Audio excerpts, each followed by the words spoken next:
All right, what's up, listeners? Welcome to Predator versus Movies. I'm Alex. And I'm Peter. I'm Aiden. Oh my god, I can't do it. I can't do it, man. And this is a podcast where we discuss and review the latest movie releases. We're going to start off with a non spoiler review before diving into a deep discussion of the film, and then we'll ask the most important question: would this movie be better if the alien from Predator was in it? This week, we're going to be reviewing Aftersun. Aftersun. Dude, you better keep that up throughout the entire episode. No, I'm dropping it right now. That's Aftersun. We're doing Aftersun. Aftersun. Billy from Belfast. We're doing Aftersun. No, that's Irish. That's different. Oh, Yeah, sorry. because they're Scottish. You're right. They're Scottish. Yeah. You're right. That's my bad. Yeah, so we're doing Aftersun. That's one word, Aftersun. But first, we got some news. So, I don't know if you've heard, but Twitter's in kind of a death spiral. Yeah. Elon has purchased the company and is just like driving it into the dirt. It's Dude, kind the of blue funny. checkmark thing went live today, I think. Like I saw the Twitter blue thing on the sidebar today. Yeah, Dude, today, it's so funny. I actually think it's hilarious though that like their truth was already so obscured on Twitter, but now it's even further obscured because like there's so many accounts that are just posing as other people and have the verified check, and it's just like I literally have to double take so many times. Like, oh, is that the right person? Oh yeah, Yep. It's so funny. Yeah, no, I love it. And honestly, like so many people are like, I'm jumping ship. I'm not gonna stay on this platform. And I'm like, Okay. fuck off. Like I'm gonna stay. Yeah. I'm gonna stay as long as I can because it's there's no site like it. It's so fun. And Yeah. like I don't see Elon surviving this for very much longer. Either he goes or Twitter goes, and I'll go down with the ship. So Yeah, and it's also not like the past CEO was like a stand-up citizen. You know what I mean? So exactly, it's not yeah. like Whatever. The biggest news, though, this week is a little show called Westworld got canceled after 4 seasons. I know Peter was a huge fan of Westworld. What do you think about that? Okay, so I gotta say, Westworld, I watched season 1 and season 2 together after all the episodes released, and I thought that was some of the best sci-fi television I've ever seen.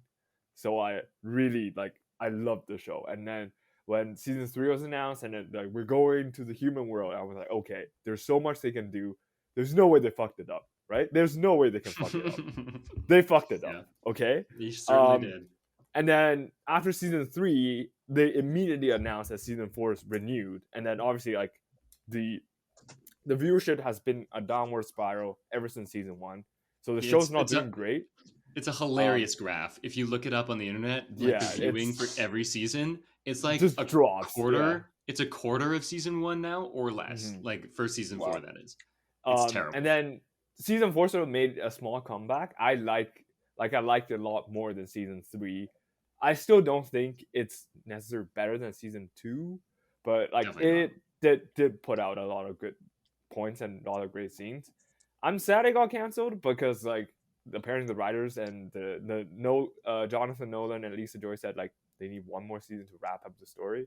But like we're sort of at the point where like lots of characters that I personally care about have either died or just like no longer in the show, and it's sort of weird they brought back Dolores like because she had sort of like a definitive end by season 3, but they brought her back. But yeah, I'm sad it ended, but like it's really sad. Also sad to see that it never like lived up to the season 1, season 2 hype for me. So yeah, and I mean, it's unfortunate that the writers had like an end game planned and that they're not going to be able. The show got yeah. So they knew where it was going probably while writing season 4, and then they're not going to be able to finish that vision. So like as a creative, I empathize with that. And this was, I think, canceled for tax write-off reasons again, or like whatever David Zaslav bullshit. Well, like I mean, the show's not doing great financially, so like it's not. And I mean, yeah, as far as financial decisions go, like this one is one of the more sensible ones, I think. That definitely makes sense to be canceled. But yeah, I don't know. Like, you could literally just watch season 1 and 2 and say, oh, and then the show ended there, you know, and just like live in that bubble reality of like just 2 solid episodes of or seasons of television, and then just Because I would stop. love to see the show get rebooted or like have like a not really like a reboot, but like continue. Like it's like because some of the themes it explores are quite crazy and like Do quite a spin-off.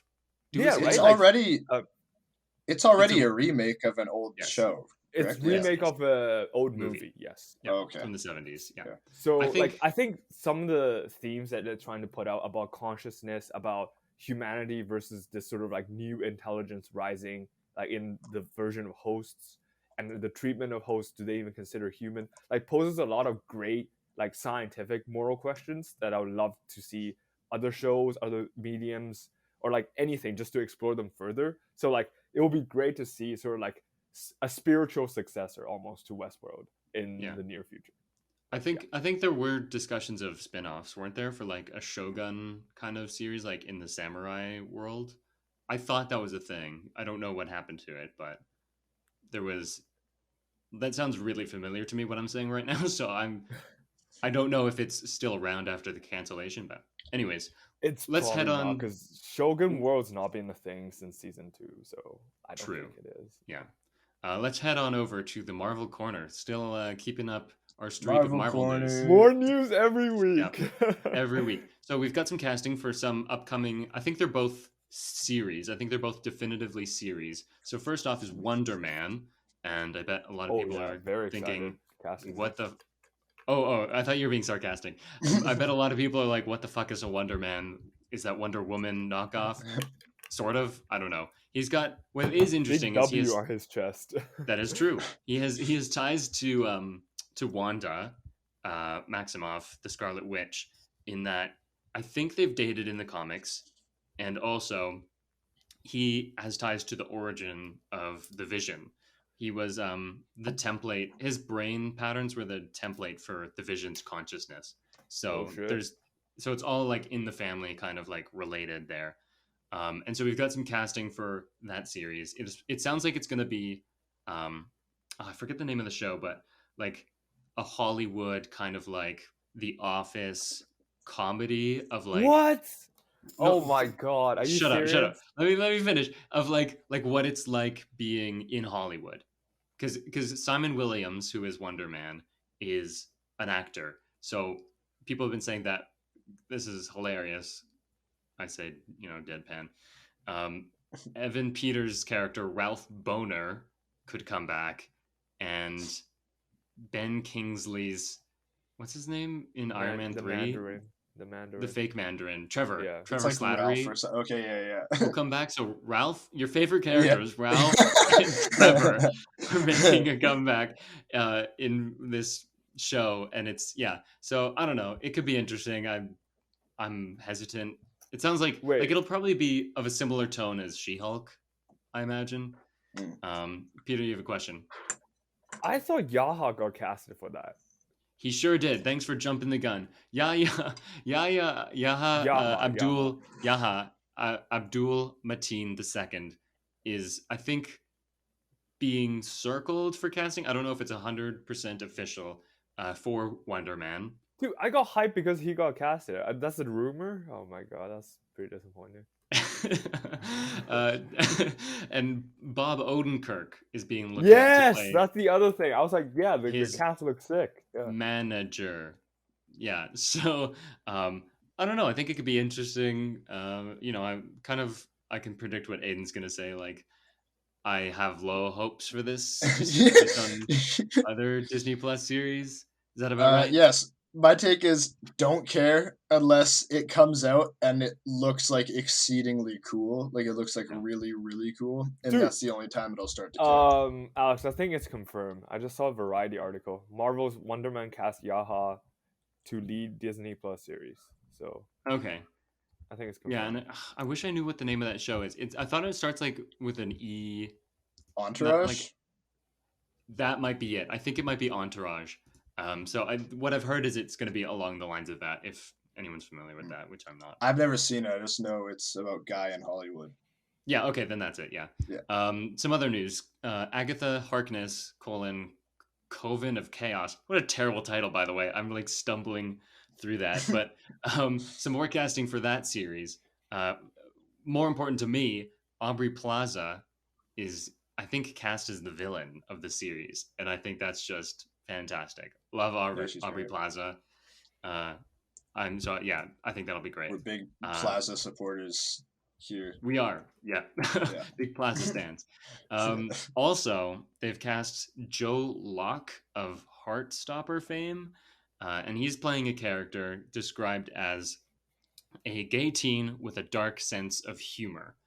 And so, very quickly, just based on that and who he looks like, people are surmising that he will probably be the aged up version of Billy Maximoff, also known as the superhero Wiccan. So one of the twins of Wanda. So I think that's like a pretty good spot to like reintroduce him. I think, keep it in the WandaVision family, and he's also like a magic user. So I think introducing him in like a magic central space makes sense. Yeah. And then, keep his brother somewhere else. I don't know where you would introduce Speed, actually. That's an interesting idea. But anyways, I think that could be interesting. I don't know what Coven of Chaos is going to be like. I've heard it's I was going to ask, what 9 episodes. What happened to Agatha at the end of WandaVision again? She gets a mind wipe, and so she thinks she's just like a regular person living in Westview. So I assume that will either be, it'll wear off or someone will come save her from that. I think I heard there was an episode that'll be like her trapped in a spell illusion kind of thing. So that could be like referring to the first episode where like, how do we get from Westview to like her Coven of Chaos or whatever? When she goes to her Coven of Chaos, yeah. I mean, she has to, obviously. Yeah, Alex, it's Coven, not Coven, by the way. It is Coven. Yeah, get it right.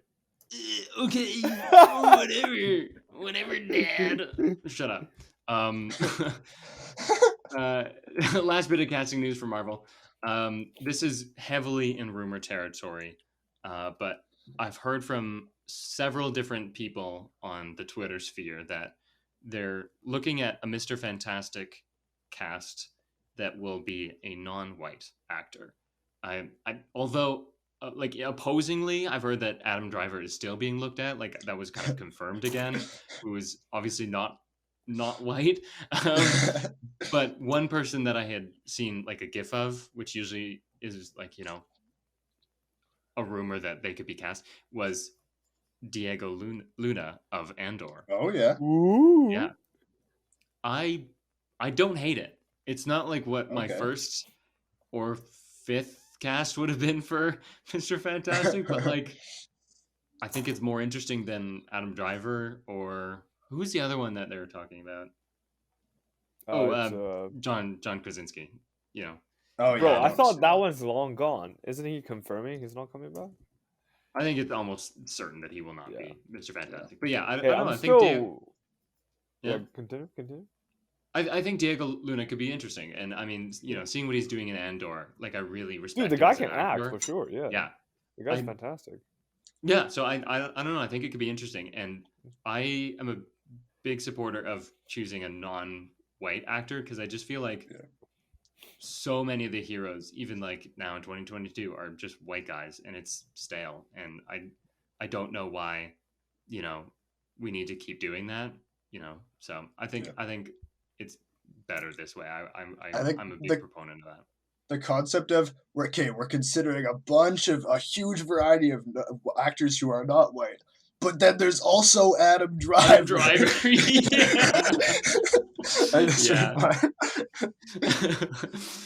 Yeah, that sounds like about right for Marvel. Anyway, speaking of Marvel collaborators, the Russo brothers gave out a comment about their Disney Hercules live action remake, and it's perplexing to say the least. So they said that it's gonna be, I can't even do it. They said it's gonna be a modern musical, and it was a musical to begin with, so fair enough. It's gonna be a modern musical inspired by TikTok. What does that mean? Yeah. What does that mean? No, is it like, gonna be like a TikTok? Like the movie is a TikTok? Is it gonna be on TikTok? it makes me so upset because like they keep saying shit like, yeah, you know, like the young generation like doesn't want to go to theaters, and we get that, like we empathize, and like they have this cheap ass. They made this like stupid quote earlier in the year about how like. Yeah, it's kind of like classist to expect people to go to movie theaters. Watch our Netflix movies. Yeah, Shut the fuck up. That was in promotion for The Gray Man, which was a streaming Yeah. original. It's just so funny to me. Like they think they're like in touch with like No. Yeah. the youth pulse. Like they think they've got their finger on the pulse. Like we know what's up. They don't. And when they say it's a modern musical, like is it going to be set in present day? Like what does that mean? A modern musical in ancient Greek? Like Because I don't it's know not what that like means. it's not like the form of the modern film musical is like drastically different than that of an No. old, like 20 years ago. You know what I mean? No, it's I don't know. And like I don't think I've seen a single one of their things post Marvel. And I don't know what happened, but You saw the Gray somehow Man, didn't you? No, I didn't. I didn't actually end up seeing it. Oh no. It's crazy to me that somehow they made some of the best Marvel movies. Like I think you can you can watch those movies and be like, you know, whether or not you like Marvel movies, they know what they're doing. They're good Yeah. directors for that type of film where Yeah. not everyone is. There are bad Marvel movies, directors who didn't get it, right? So it's baffling to me that they can't seem to do anything else that is, you know, good for and you know it's subjective, but anyways, Clone High is making a reboot comeback in 2023. Season 2 will finally be released, long awaited. I don't know what that is. It was canceled too soon, really. So it's an animated TV series that was from like the early 2000s, and the premise is a bunch of like his famous historical figures were cloned. Like people took their DNA and cloned them, and then they're like teenagers in a high school. And so, what is that like? What dynamics? Yo, that sounds really fun, honestly. And it's like one of those. Actually, I'm 100% sure I wrecked it during the podcast. So I think you did. I remember you talking. You don't listen to what I say, Peter. So it's like that kind of. And it's created by Chris Lord and Phil Miller. Did I get that right? I always mix them up. I think it's Phil Lord and Chris Miller. Yeah. And it's so confusing. I should just say Lord and Miller. So it's created by Lord and Miller. It was one of their first like commercial projects, and I mean like they love animation, so like that was kind of like their foray. And what else can I say? The Lego Movie guys. Oh, Lord and Miller, 21 Jump Street. You know all those ones. So. It's funny and it's exactly what you would expect from them. It's not like a kids animated show. It's definitely oriented to like more adults or older teenagers. That's the one with like JFK who says funny things and he's like, I want a party platter and or nothing bad ever happens to the Kennedys. Wah! No one knows what I'm saying. Bro. These are great quotes. No, I've never seen that. No. People who have seen the show are kicking themselves right now. There's also I want to go swimming in my pool, and by pool I mean bed, and by swim I mean sex, and like that's how he talks. What? Yeah, so he's one of the characters. That's wild, man. That's crazy. Also there's Abe Lincoln. He's the main character. Joan of Arc, Gandhi, Cleopatra. That's like the main cast. Anyways, great show. Go check that out. It's on YouTube. The whole thing. That's where I watched it. Anyways, last bit of news. There were 2 trailers that came out this week. Number 1, the less exciting one to me, is The Eternal Daughter. So that's the new film from Joanna Hogg. She was the director, I think maybe writer-director of the 2 Souvenir movies, The Souvenir Part 1, Part 2. I've not seen them yet, but they look amazing, and I really do want to see those eventually. So I'm interested to see what that's about. It follows Tilda Swinton playing both mother and daughter. And I mean, like, that's like a gimmick that, whatever, I'm not crazy about, but if anyone could pull that off, it's Tilda Swinton. She could play two very different characters, I think. I was watching the trailer and I was like, wow, she really just never stops. I swear she's in like 5 movies every year. Like, yeah, she's in so much. She was in like a movie that, you know, only film people have heard of this year called Memoria, maybe. I'll look this up so I don't sound like a fool. Movies 2022. What did you think of the trailer, Aiden? I know you actually watched it. Yeah, I'm not super inspired by that trailer. I do get the impression that the movie is going to be drastically different than what the trailer is going to be. I feel like they're trying to fit like a certain archetype of marketing, like spooky ghost story, and it's kind of like harkening back to like to me it seems like an older style of trailer, like the kind of thing that I would have seen when I was like a kid. And I feel like it's trying to do that on purpose, and I feel like it's not going to be that, because one of the reviews also said deeply moving, and so I was like, okay, I think it's going to be a little bit more like contemplative than the trailer is making it seem. Yeah, and yeah, so the movie that Tilda Swinton was in is called Memoria, and that was one of 3 movies last year. The French Dispatch and the Souvenir Part 2 being the other 2. She's got 3 movies this year: 3,000 Years of Longing, The Eternal Daughter, and Pinocchio. She had 2 movies in 2020. What is that? 5 movies in 2019. One of which was Avengers Endgame, which is so funny. She's got a crazy career, just like so many movies, multiple projects. I don't think there's been quite some time since she's had like one movie in a year, just constant. But yeah, like I don't know, Ghost Story, whatever. I wasn't really drawn in by that trailer either. Yeah. Also this week we got the first like proper trailer for Avatar: The Way of Water, so we don't have to keep watching that. I have so much to say about that stupid teaser that looks like a dentist office video. That's all. I always say that. So Peter, actually, I want to hear from you. What did you think? Because you liked Avatar. Yeah, I liked the first one. Now, okay, I have a lot of problem with this trailer. Really? Okay, I didn't expect this. Okay, let's hear. Because so from the look of the trailer, it seems like, you know, like we expect the movie to be beautiful, you know, exploring new locations, fully CGI'd most likely, or maybe in real world. Who knows? Yeah, it's all CGI, buddy. That's the whole point. That's the. But I really the selling point. Like I think that obviously I think James Cameron's gonna nail. You know, like he's done it before, and I believe him that he will do it again.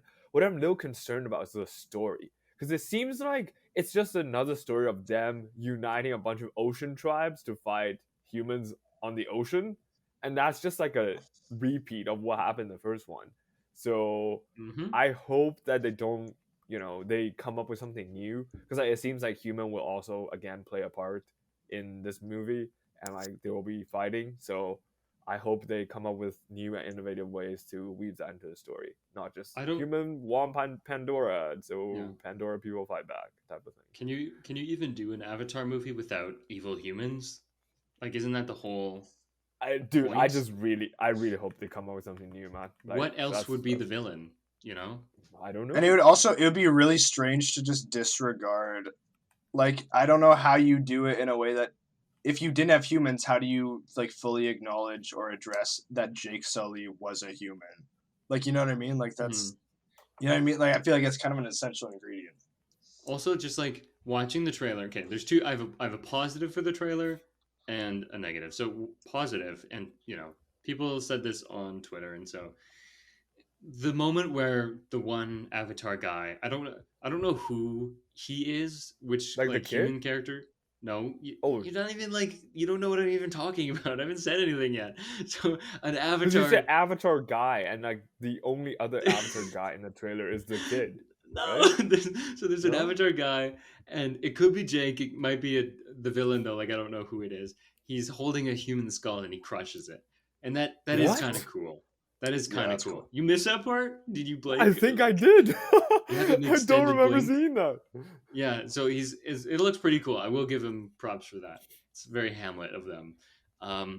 But just like seeing Jake with the Avatar braids, it just reminds me how weird the central concept is, where it's like white guy is cosplaying as an indigenous alien. Like it's so fundamentally weird to me. It's Dances with Wolves, like it's all of these space. stupid white savior movies, and it's just like it Yeah. makes me like I can't get into it because I'm always going to be like, that's a weird concept to begin with, of a white person masquerading, and like I'm with these guys. It's like those white people who associate with black people and they act like they're black, and they you know, like sometimes they even say the n-word, you know, like that kind of person. It's like, okay, but you're not, right? You know that. So like the only way Avatar could elevate for me is if it actually addressed something like that and challenged these ideas. But the odds of that happening are so low, I think. I would never expect them to do that. That could be like the most game-changing thing they could do, I think. Yeah, I actually think it would be interesting if they tried to address, instead of just making him the savior hero, if they tried to like how Dune is, like that's the point of Dune. Yes. Like Dune is about that, and it tackles that. And you can criticize how Dune tackles that, but that is what it's trying to tackle. Or even just like the book. Yeah. The book does it. Whether or not the movie succeeds at it, the book. By the way, I've seen a lot of criticism of how the book tackles it too, but either way. Yeah, fair. So yes, I started. I've been reading the Dune books, like the first one, and man, like we thought the movie was crazy. The book is even crazier. What the fuck, man? The movie's pretty faithful adaptation. Yeah, but like it cuts out so much like stuff. Like I think the movie does a very good job depicting like the big picture, but the subtlety that the Dune book describes is just completely removed. You mean the stuff where it's like two characters talking, and it's like I could tell by the way he rotated his wrist a quarter of a degree that he was thinking about. I mean, like like the Benny Gesserit stuff, like analyzing. Yeah, totally, bro, totally. Yeah. I mean, and also like that dinner scene, like how much like you know, like what's going on beneath, you know, like of like I really love like how Frank Herbert described like how, because like everyone sort of picks up on different things, and that tells you so much about their characters. Anyway, Dune books, fantastic. But yeah, cool. So we need to get out of this news segment. God damn it! Yeah, we need to talk about the movie. So we watched a little movie called News. No, okay. Down with the news. So Aftersun, I've got some general info. I'm going to start doing this for our movie. So it's directed and written by Scottish filmmaker Charlotte Wells. This is her featured debut. She has been directing short films, at least 3, one of which Aiden and I have seen, called Lapse. We liked it. It stars Paul Mescal as Calum. Or it's probably Calum, right? Not Callum. I don't know. You don't know, okay. And Frankie Corio I have written as Sophie. It's produced. Now I think this is really interesting. It's produced by Barry Jenkins. I knew that. Oh, you knew that? Okay, I think that informs a lot, and it says a lot about like how this project looks and feels. And it's saying Jenkins doesn't miss. I said that on the podcast. Sure. And it's distributed by A24.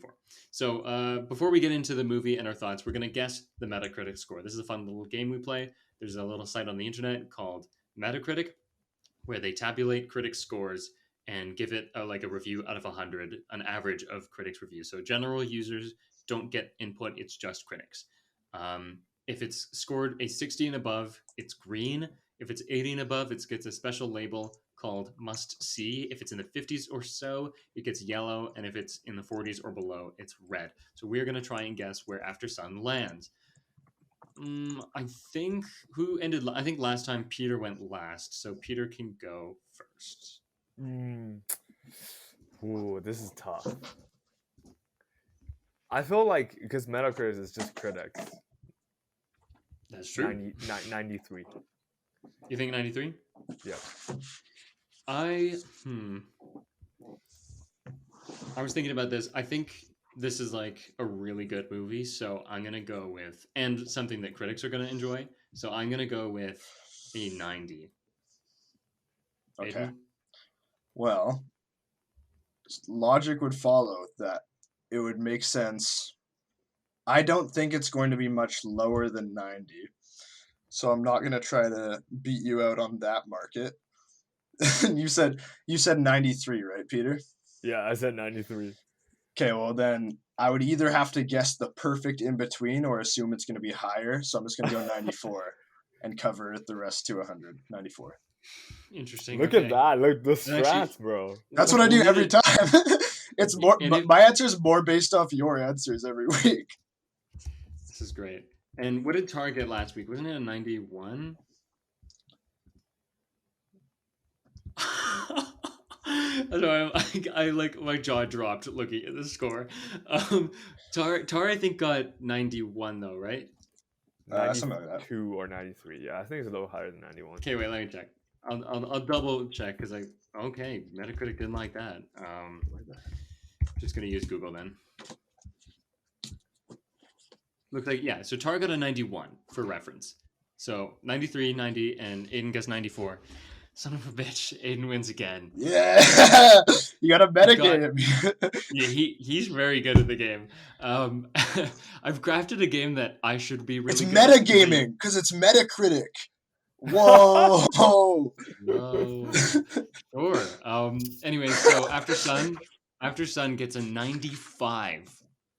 That's 4 points above Tar, and I think Aiden and Peter have very strong thoughts about that, but we're going to get into it. So, Aiden, seeing as you won, you get to go first, or you get to decide who goes first. Yeah, those things are the same review. thing. Yeah, they are. So let's hear. What did you think of this movie? No spoilers. It's good. It's a good movie. In fact, it's very good. I think this is like a really incredible feature debut from Charlotte Wells. Like you said, we already saw one of her shorts, and I was very impressed by the directing of that as well, of Laps.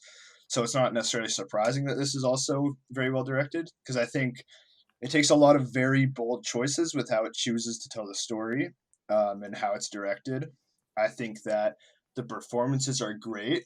We'll get into it, but I'm like in awe of the child actor. That's incredible that a child actor gave that performance. We'll get into that more though. But I have to be honest, there was something. I think this movie is incredibly well done, and it's one of those movies where it's like Tar, where I don't even have any like major criticisms, because I feel like anything I could suggest, there was such a specific reason for why they did what they did that it feels like it was a natural part of the movie.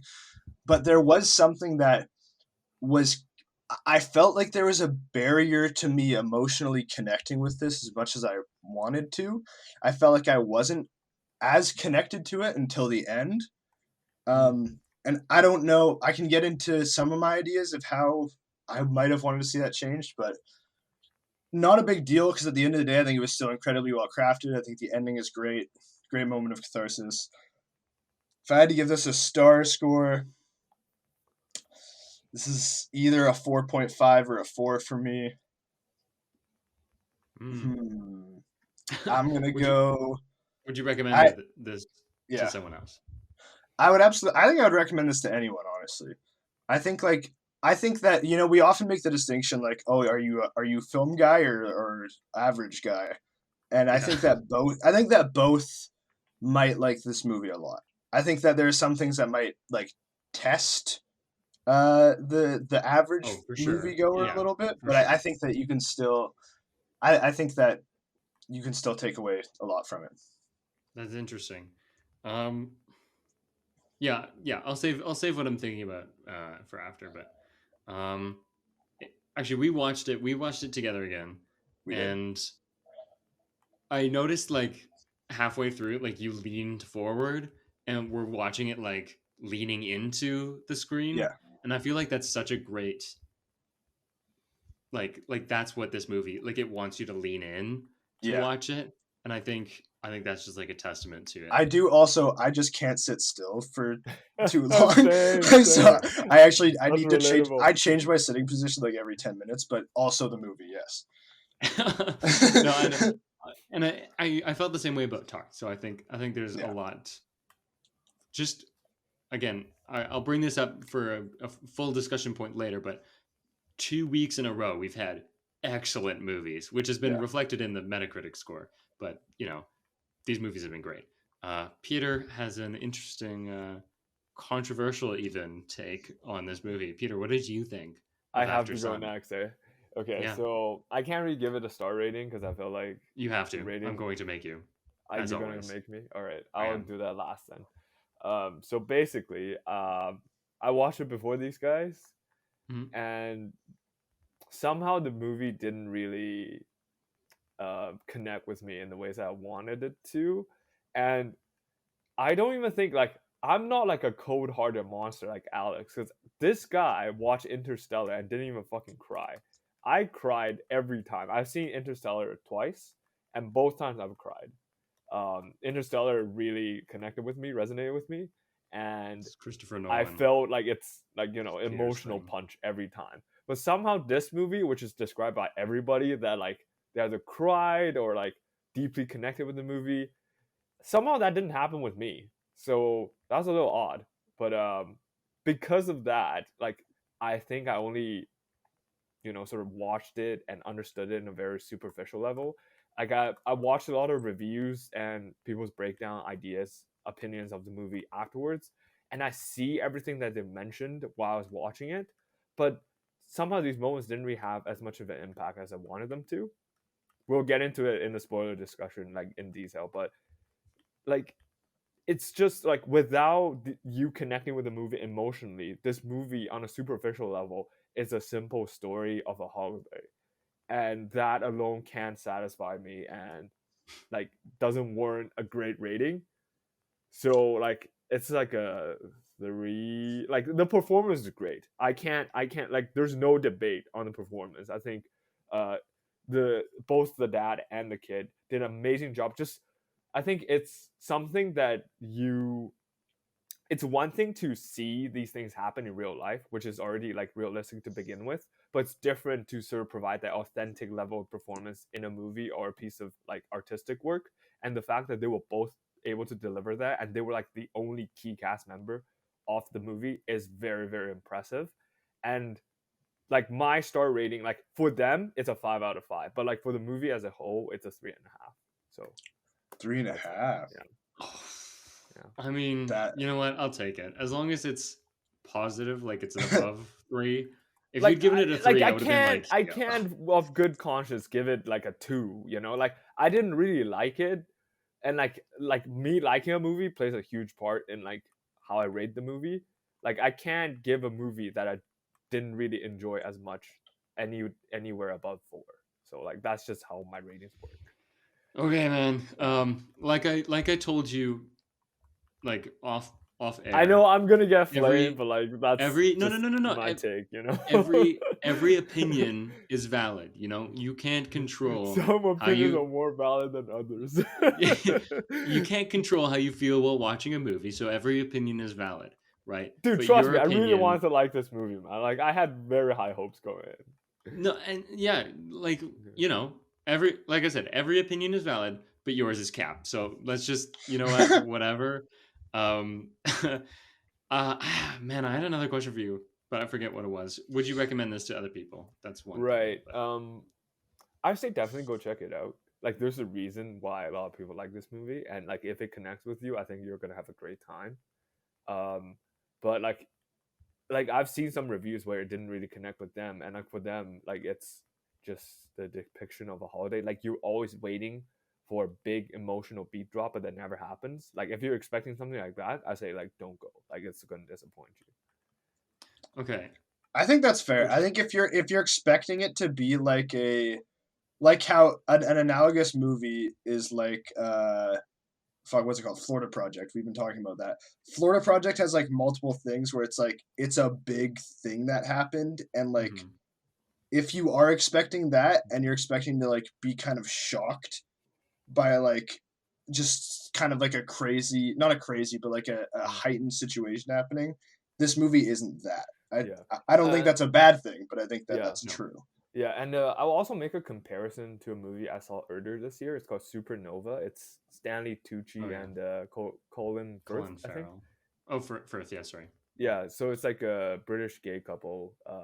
One of them has cancer, and like I just say like these two movies are actually extremely similar. Like even though Supernova didn't get as much buzz and praise as this one, it's just a very mellow film. Like if you go in expect like a huge emotional beat drop, you're not gonna get it there either. So if you didn't enjoy that movie, you're not gonna enjoy this one. But if you like that movie and what it presented, then this one probably has like that on steroids. You know, so. Yeah, remember Bros and what, not you Peter, but remember Bros and what they said about Brokeback Mountain, Aiden? Yeah. How like these like gay movies are just Oscar bait for, you know, like you can't get your Oscar as a straight man until you play a gay man. Yeah, like, yeah. Or whatever it was they said. That's what Supernova is for Stanley Tucci and Colin Firth. Like, well, Colin like Firth already has an Oscar, so whatever. But like that's it's Oscar bait. I don't. Did that come out this year, 2021? Yeah. So like it might have dropped yet, but I think there's no way I'm ever seeing that. Yeah. It just looks whatever. But anyways, so my opinion. Where do I start?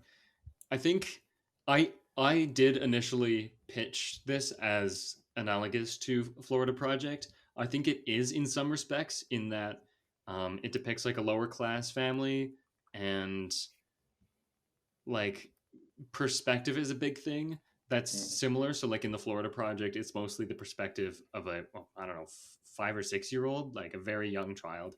And this one plays with perspective, but from the 11-year-old girl. And having seen it now, I would say it's probably closer for me to 8th Grade by Bo Burnham, I think. Really? That's one that, yeah, that's what I felt. Okay. I didn't think of the Florida Project for most of watching. Have you seen the Florida Project? I've seen both 8th Grade and Florida Project. Okay. So, you know, it's not about tech because it is set in like, I don't know, the 90s or early 2000s, somewhere around there. So like, it's not about tech like 8th Grade is, but that's just the vibe I got from it. And I was tempted to go back and watch that one. Also, saying it was directed by Barry Jenkins, it's very reminiscent of Moonlight in certain ways. Sure, I agree with that. In that, like, it's produced by Barry Jenkins. I did say that at the beginning of the podcast. You said it's directed by Barry Jenkins. I did not say that. You don't listen to what I say. You just said that. Did I? Okay, and what did I say? It's produced. I'm abstaining. I didn't hear it, to be frank. Okay, it's produced by Barry Jenkins. Whatever. That's better. And I guess people who are listening can go back and check, but I'm right for sure. So it's very. When you edit this in post, you're gonna find out. Yeah, I'll edit it. For a nasty surprise, bro. Yeah, no, I'm gonna edit it. I'll change. Just gonna be like an obvious cut where it's just like, yeah, it was directed by Barry Jenkins. That's so I'm wrong. I would make it so I was right. No, right. I mean, Moonlight is directed by Barry Jenkins, so maybe you got confused, fool. But anyways, so Moonlight, you know, I think the first part or like first act of it is from the perspective of a young child, so it's very reminiscent of that. And then it does flash forward in time to how those moments as a child affected them as an adult, and there's a little bit of that here. And also just like subjective reality is big for Barry Jenkins' work from what I've seen. So that was also very similar. Anyways, what did I think about this movie? I thought it was great. Aiden can attest to this. At the end of the movie, I said something along the lines of, wow, that was 5 stars, maybe even better than Tar. Yeah. That was something along the lines of what I said. We watched it with another person who shall remain nameless. They were crying towards the end, and like, I never got to that place, but I can see how I definitely understand this. Yeah, I understand, and I think like there is a power and a strength to this film in its emotions. So even though I guess none of the 3 of us actually ended up connecting with it, like I totally get it, and I really wish that I had, you know, felt it all the way through. Maybe I just watched too many movies and I'm dead inside now. But like, maybe. I love that. But actually, no. Like, not even that long ago. Like watching West Side Story in theaters last year. I think I broke for that one. You broke for West Side Story. You need to calm down. That was a good movie, Peter. Can we like seriously? Let's pause for a second. just pause for a second. West Side Story, directed by Steven Spielberg, on the one side. Interstellar, directed by Christopher Nolan, and mine is more surprising to you? Bro, what the fuck? What? Like, how did you? Kevin. Which scene? Which scene? Tell me exactly which scene. I think I watched it with my family, and I think every single one of us. Yeah, tell me which scene. The ending of that movie. And I know the ending. I've seen the original, and I wasn't affected by that one at all. You've read Romeo and Juliet. Dude. And you've read honestly, at the end, I was just saying, girl, please don't kill yourself. Please don't kill yourself. Please don't kill yourself. She didn't kill herself. I was like, sigh of relief. Movie ends. I was like, okay, thank God she didn't kill herself. Aiden's face says it all. He's just confused. This is great. Well, anyways, yeah, because I like both of those movies, and I understand why someone would cry at either. I don't think it's that. I think either way, it's not that surprising. No, I think we just need to stop judging people for crying. Yeah. Oh my God. Like, whatever. Your reaction was unacceptable. Okay, anyways, let me finish my review. We need to move on with this podcast. One quick second here. I muted Peter. This is great. So I'm going to go on with my review. And so what did I like about this movie? I think it's directed phenomenally. Every shot is perfect. I love what they do with focus and the insert shots. I think it tells a really interesting story. What Peter said about there not being like a lot of plot, I think works to its advantage. I really like how much, not mundane per se, because it is like interesting things happen. They're just not like Interstellar or like, Marvel, right. Like or even like Tar. Like there's more happening in Tar than there is here. It's subtle, and I love it for that. I think I think both of us have said this, or everyone has said this. The acting is crazy. I don't know how they got a performance like that out of a child, but it didn't feel like acting. That was like, I thought the kid was actually like just on vacation, and they just captured it like it happened. It's insane how good that was. And yeah, I think the story was moving. There's some really great moments. Didn't fully latch on to me like I hoped it did, but I don't think that's a flaw of the movie. So I am okay. That's what I was trying to say too. That's what I was trying to articulate and couldn't. Okay, yeah. I think I almost feel like, and we can get into this. I feel like not crying at the end is a valid reaction, and might be part of the movie. I'll get into it, but yeah, I think this could be a 5 out of 5 movie, because at some point I have to give 5 out of 5 to something, and if not this, what? What deserves a 5 if not this? Retroactively, I might even give Tar a 5. I feel like maybe I was too harsh. I don't think any movie is ever going to be perfect. There's always some little thing that you're not super pleased with, but I don't think I should just, be withholding of 5 stars. So rating's subjective in the first place. So also true, yeah. So I don't know. I feel like this is a 5-star movie for me, which I guess technically puts it above Tar, but we'll talk about that. And I think I would recommend it for people to see this. And kind of like what Aiden said, we do kind of like discriminate like against the laymen, and I mean I always just associate the laymen with the people who watch Marvel movies and who go see Black Adam, but there's people who are not those, who watch all sorts of movies, and some of them don't even like Black Adam type movies, even though they're not into film. So I think this is a great movie to watch for like that audience, whereas Tar was probably a bit too long and probably a bit too slow for them. This is, I think, perfect. I think it's a little more joyful while also not afraid to explore some more sad things. Yeah, I think people need to go see this movie. It's fantastic. Maybe my favorite of the year, which is what I said last week. But yeah, so that's my spoiler or non-spoiler reaction. Aiden has something to say though. Yeah, just before we jump into to a spoiler review, I've been like just sitting here trying to think, like, because as soon as I said there was something stopping me from connecting to it, I was thinking back to the movie and trying to like think of something that could have. like made me connect to it more. Mm-hmm. And like the more I'm thinking about this movie, like the more like I feel very emotionally connected to it now, like Interesting. recollecting what happened, Yeah. which I think is very interesting considering one of Yeah. the major Yes. themes of the movie. Yes.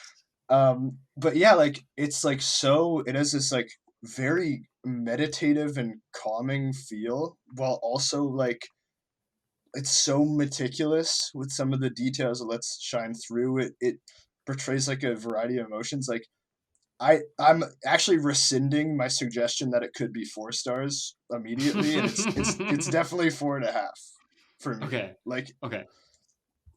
yeah, I think jumping onto that, I also like talking about emotional connection. I think we have this issue of like applying that to like did you cry or not, right? right. And I think that's not what we should be judging it on, because I was watching that movie and I felt joy for so Yeah. much of it, and like a complete interest in what was going on.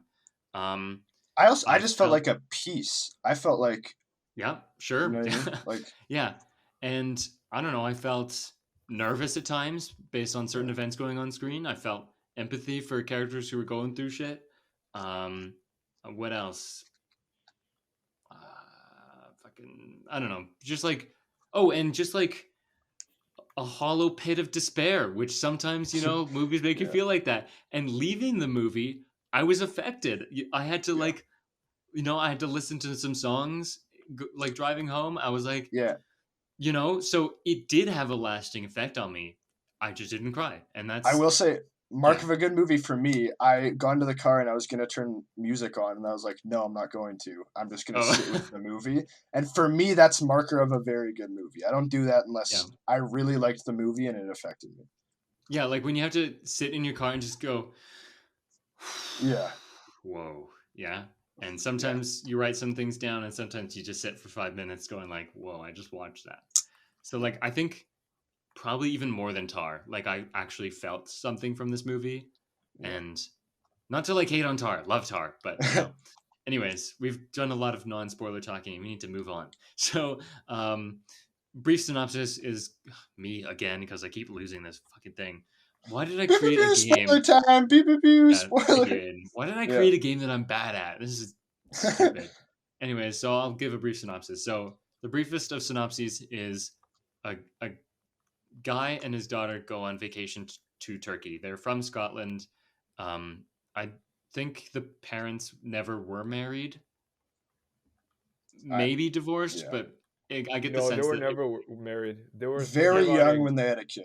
They yeah, were thinking that's what about being engaged, but it never I heard. happened. That yeah. So unmarried couple and now separated, seeing other people, and so it sounds like he doesn't get to see her very often. So this is like their special bonding time in Turkey for the summer Well, he vacation doesn't before live in school. Scotland too. Interesting. I I didn't think know that. I didn't pick that up. he did say where he lived, but I'm not sure I picked up London, I where. Do think. you know? I just note there's a section where she says, "Are you ever going to move back to Scotland?" And he says no. Oh, I right. Yeah, he thought said they're he's talking not in about his hometown. I remember yeah. that. I Yeah. got hometown. I didn't know about Scotland for Oh, I sure, thought but they meant Scotland in general. yeah, Okay. you are right though. They don't live in the same city, so there's that. Um, and yeah, so the movie just kind of follows the girl Sophie as she is on this vacation, spending time with her dad, and she meets a boy her age, and they kind of have like a fun vacation romance That at was the hilarious. arcade. She also meets some older people, some older teenage Yeah. boys and two girls, so boys and girls, and kind of like her whole thing is like she's perceiving like grown up stuff, quote Mhm. unquote. And so she's kind of like we're watching through her eyes as she kind of like learns more about the world and picks up on certain things. And yeah, it's trying to think what else like happens. The dad, it seems, is going through some stuff. If I had to guess, depression, Mhm. perhaps bipolar. I'm not sure. I wouldn't want to make that kind of call, but it seems like he's not completely satisfied with his life, especially with the fact that he's his birthday's coming up, and it happens in the movie. But yeah, just lots of father-daughter time, and also sprinkled throughout the movie, we see flash forwards of an older Sophie. She's um, she's in a relationship. She has a female partner. She has a child, I think, and she goes to a club at some point, and she sees her dad. And we'll talk about that and what that means and if it's real. But we keep coming back to this scene in like a rave where like the lights are flashing, and it's Sophie, aged maybe 20 or 30, seeing her dad at the party. And so it kind of, well, I want to save that, but I think like that's like a pretty good idea of what the movie is. Yeah. Kind of starts with the beginning of the vacation, arriving at 5 a.m. and, ends with her going back home. Anything I missed? No, I think that's, yeah. All right, then. So let's get into our spoiler discussion. We've already done a spoiler warning, so you've been warned.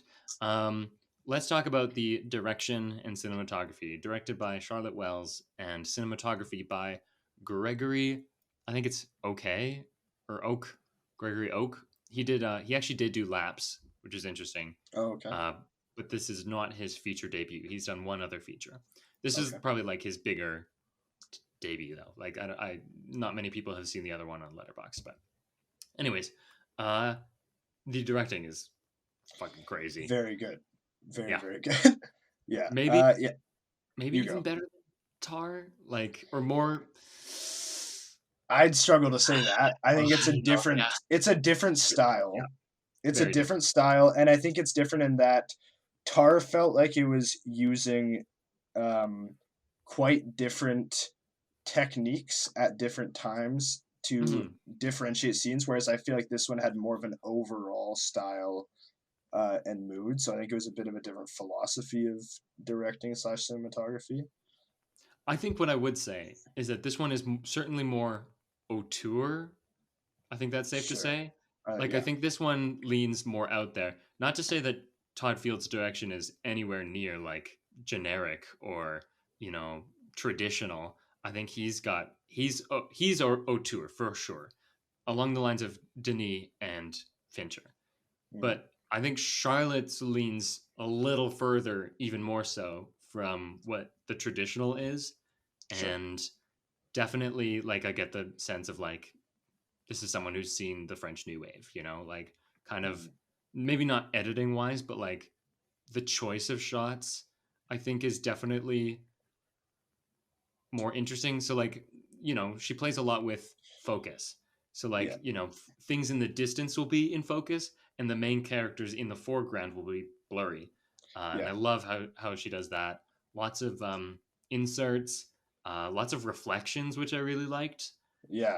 I was going to say, one of the things that I picked up on was that she reminded me in some parts of Lynn Ramsey's directing style, who is, I believe, another Scottish director. I think Lynn Ramsey's also Scottish. That's in that, like, right? Ratcatcher, yeah. Yeah. In that, I haven't seen Ratcatcher, but yeah.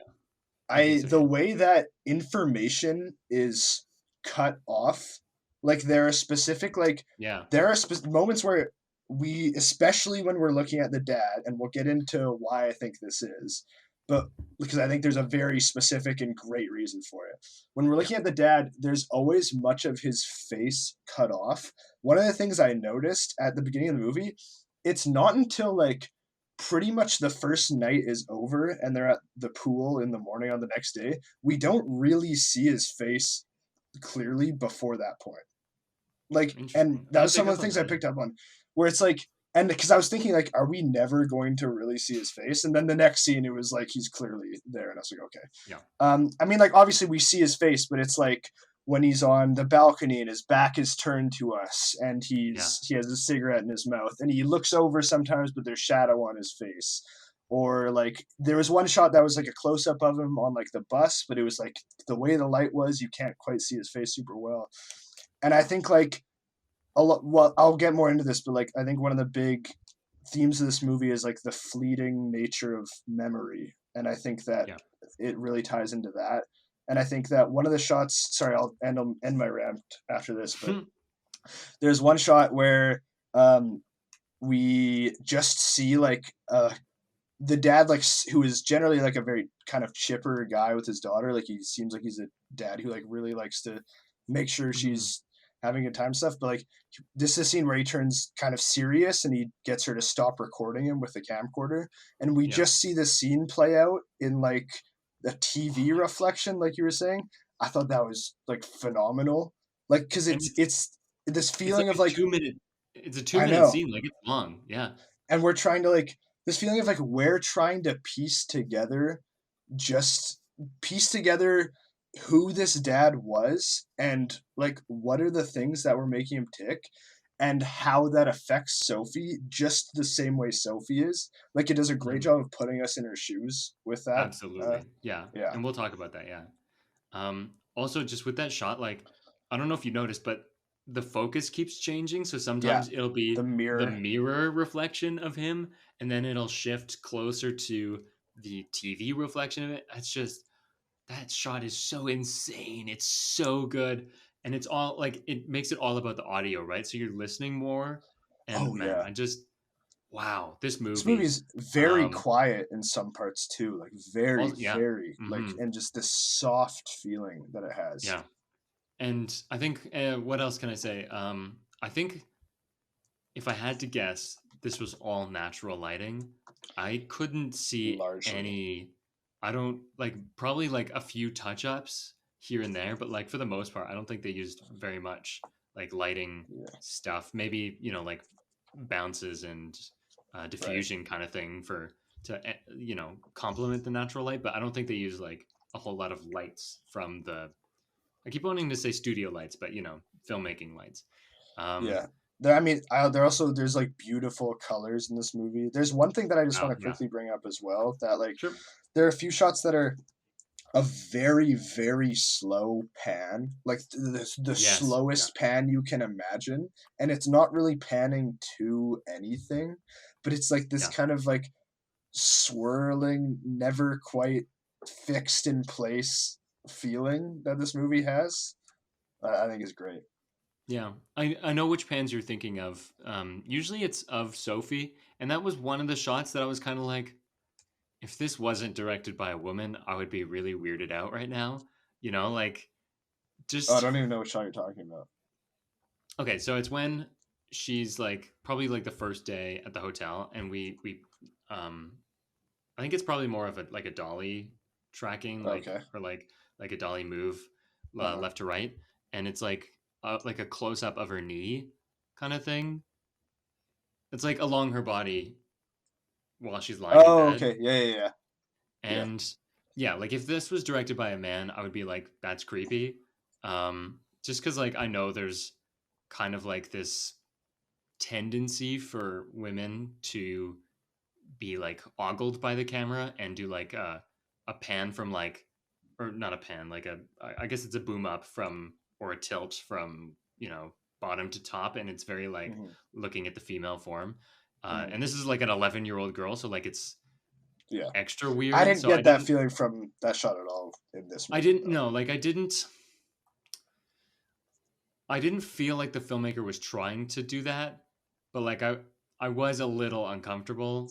Okay. Just like, I don't know. What I saw was that like her legs were like bruised. Like she had a bunch of like little bruises on her legs. And I thought that's a great detail, because when you're a kid, like that's such a thing that you just have like these little bruises on, like you just, and you have no idea where you got them. Like, yes, I know.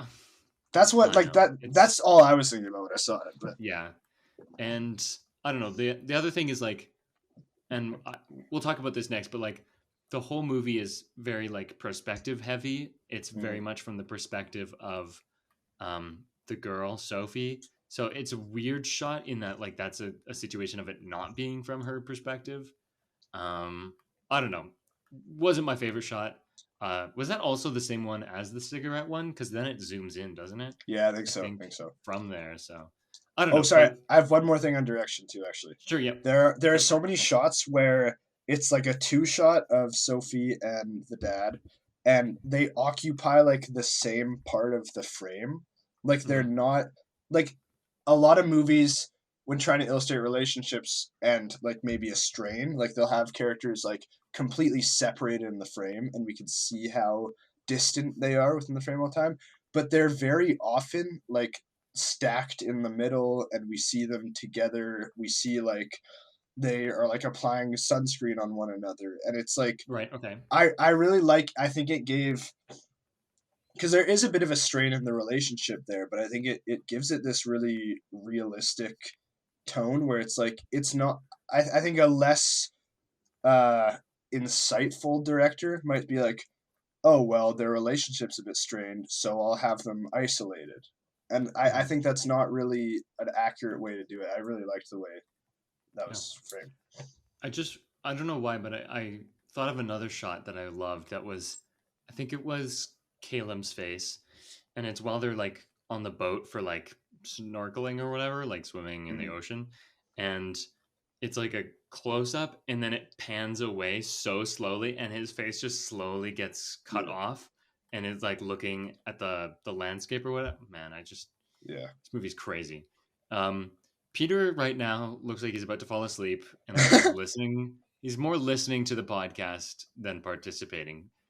Did you have any light bulbs about cinematography or directing, Peter? I noticed the reflection thing for sure. I thought it was unique, and that's about it.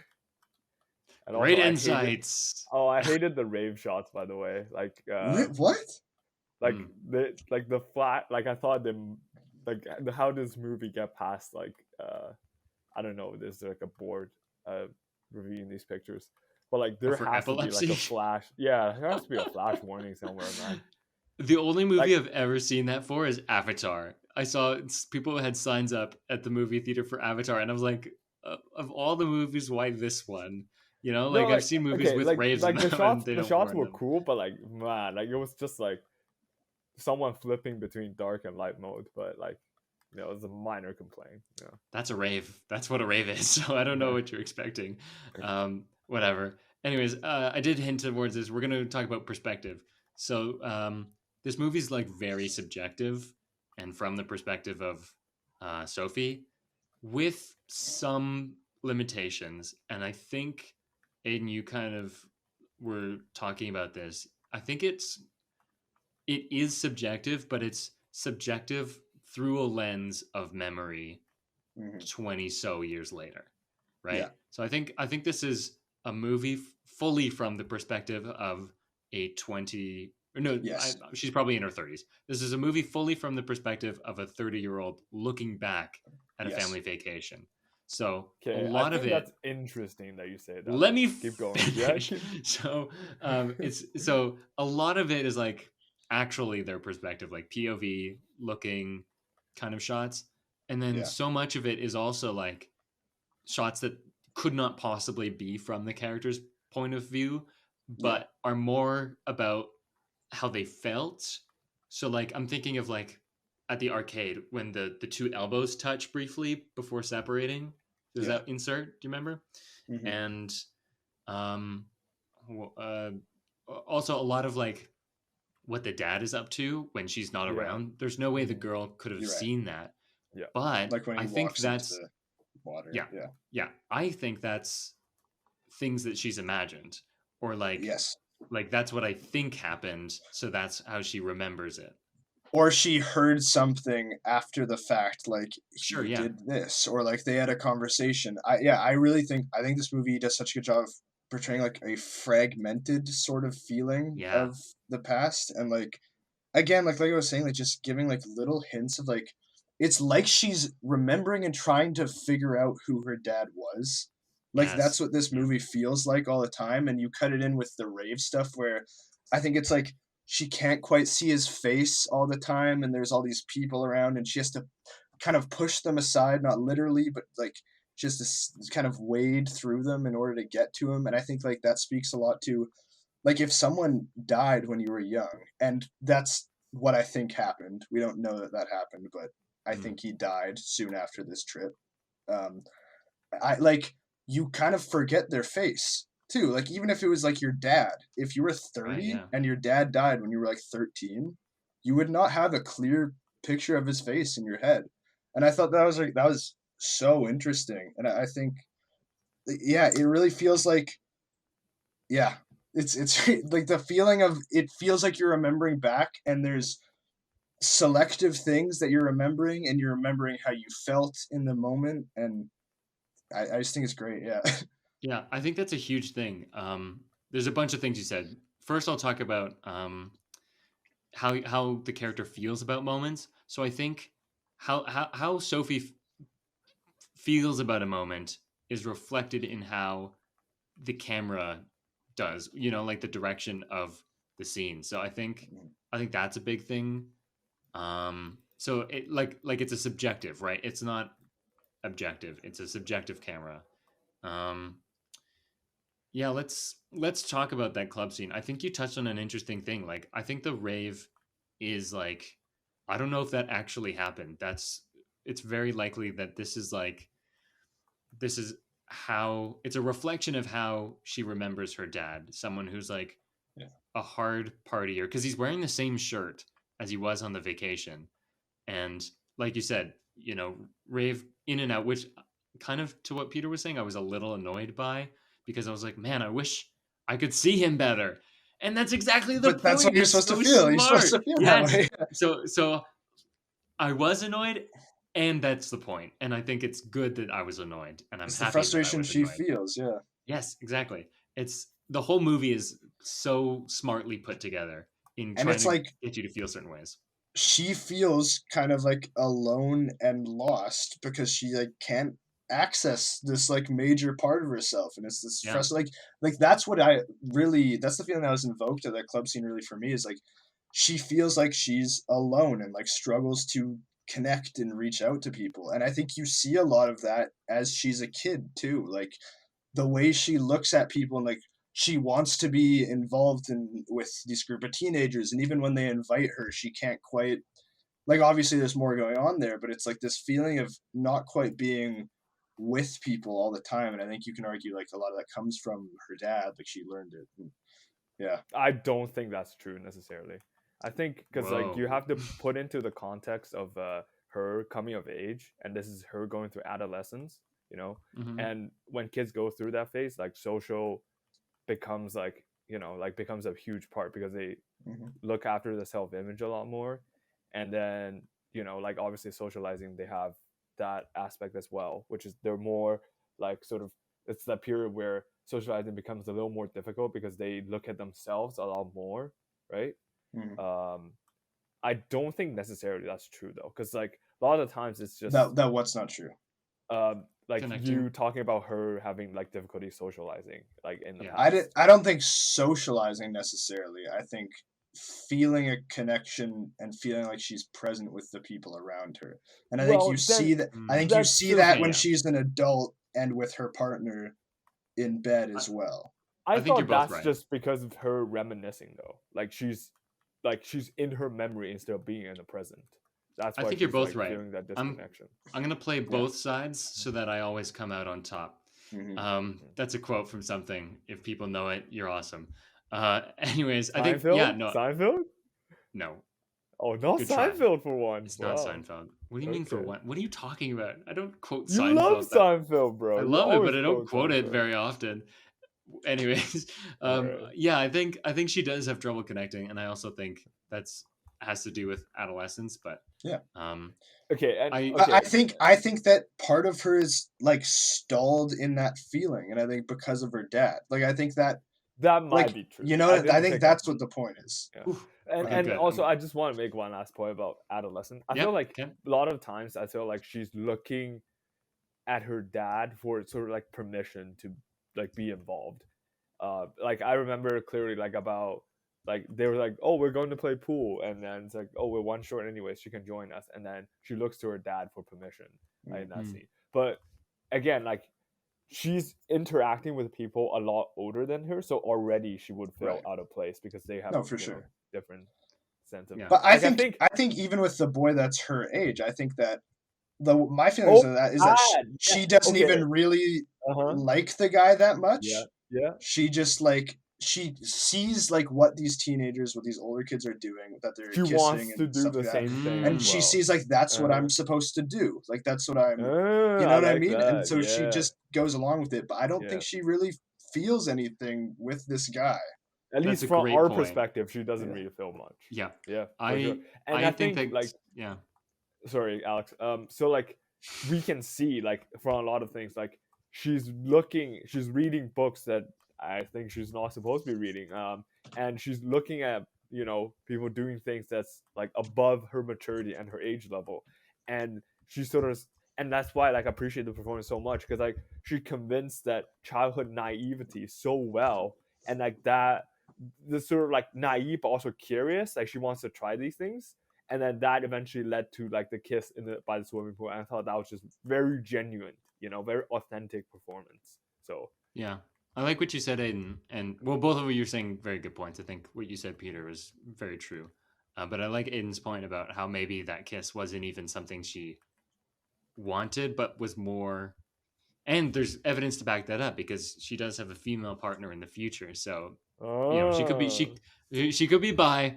You know, who knows? But you know, there's a chance that maybe she doesn't even like boys, and so I think that's a really good point. By the way, that boy And looks like such a douche, by the way. Just give me the Poor guy. impression. it's an 11-year-old child. Are you hating on a kid? Dude, that it's kid is an asshole. It's like one of these chubby looking bully type of character, you know? Okay, I'm muting Peter. That's so Bye, mean. Peter. That is mean. So Peter's hating on children now. That's the depths to which he's fallen. I'm gonna talk about God. I'm gonna talk about something Aiden was just talking about a while ago. She's trying to understand her dad, and that's kind of like the Yes. perspective we have. And I feel like the exploration of what he's going through is definitely seen through her eyes. Just always like wondering what happened, imagining what happened, probably, because I think you're right. I think he might have died. Yeah. I think when he, like, we'll talk about it later, but the end shot, I think it is Looks like very, a hospital hallway. No, well, I guess sort of. It kind of looks like it, but it does give very like, you know what? I think it reminds me of All That Jazz. If anyone's What? seen that one, Is that like the Anyway. 1920s? 70s. Like, No, oh, so okay, never Bob, mind then. I'm thinking just Bob Fosse. Bob Fosse. Okay. Anyways, there's that one shot where he's like crying and he like turned away from Great us, and I shot. think that's just like, I think that's very much like, it's saying what this movie is, right? Like, Yeah. it's, here's someone who's deeply upset, but we can't see everything. We're only getting Right. like, Exactly. we don't get it, and the camera's like pulling out away, Yeah. and that's great. I have two things to say really quick.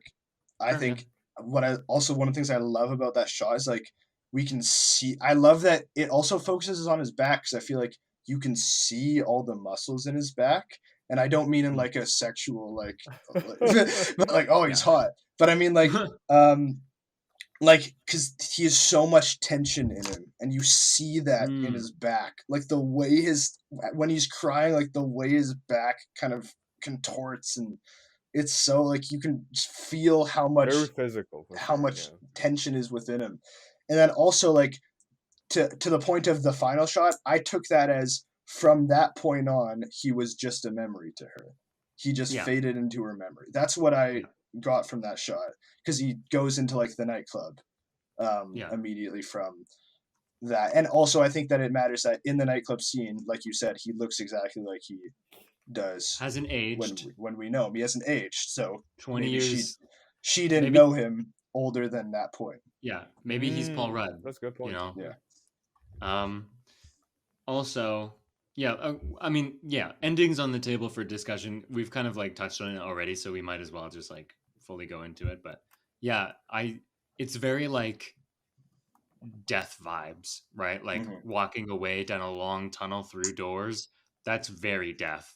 And then like on the other side is the eternal rave of heaven, I guess. You know, like it's I have a good feeling that that's what happened. That's crazy, and then, man. It's almost like and then this memory movie is like her trying to piece together why, you know? Yeah. And maybe she's going through something in her life for whatever reason, like she's thinking about it.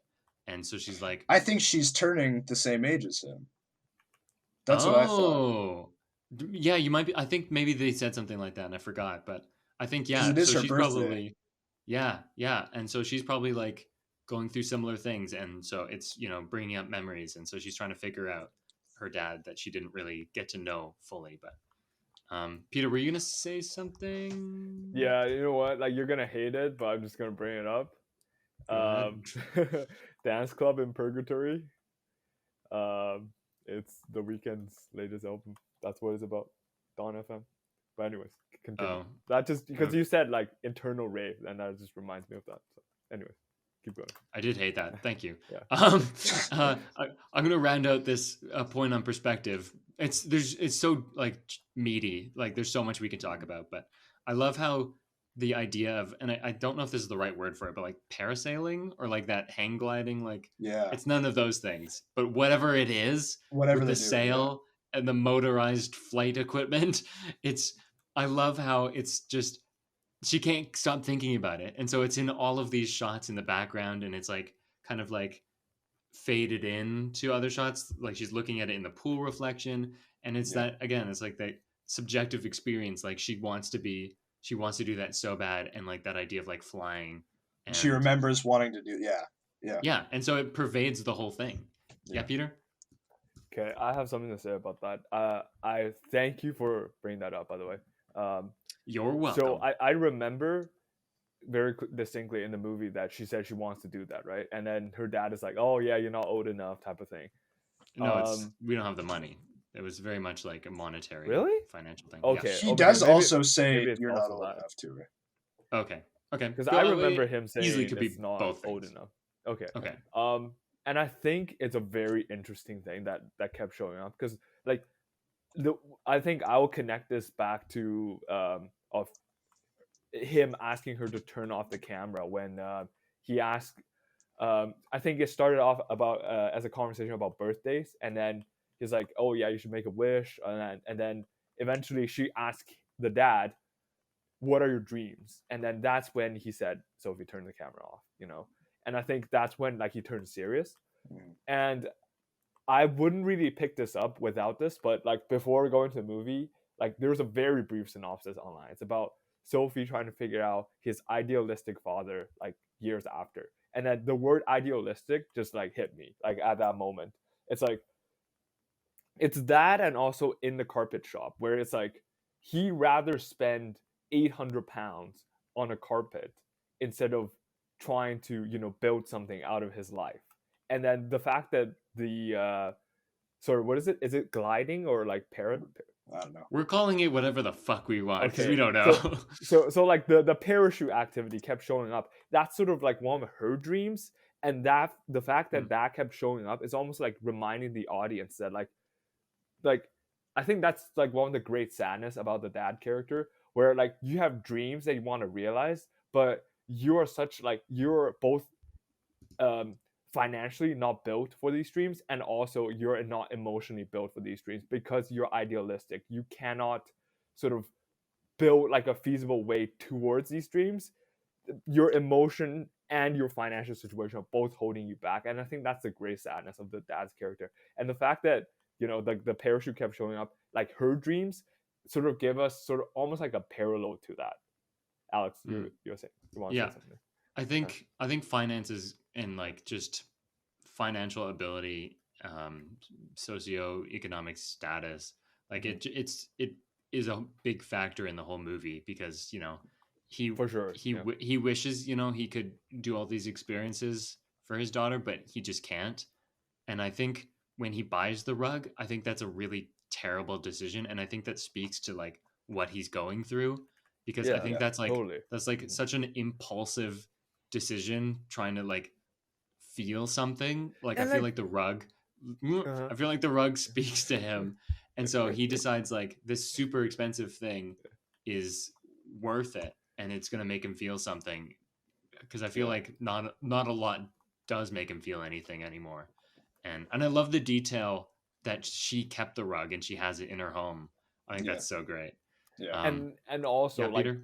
like him lying on the rug like gives the sense of such like a ethereal, almost like, you know, like spiritual experience of him just like, I don't know whether he's meditating or something, breathing in and breathing out. Like he felt like a real connection to the rug, even though that, as you mentioned, like I think purchasing the rug is a bad decision for someone like him.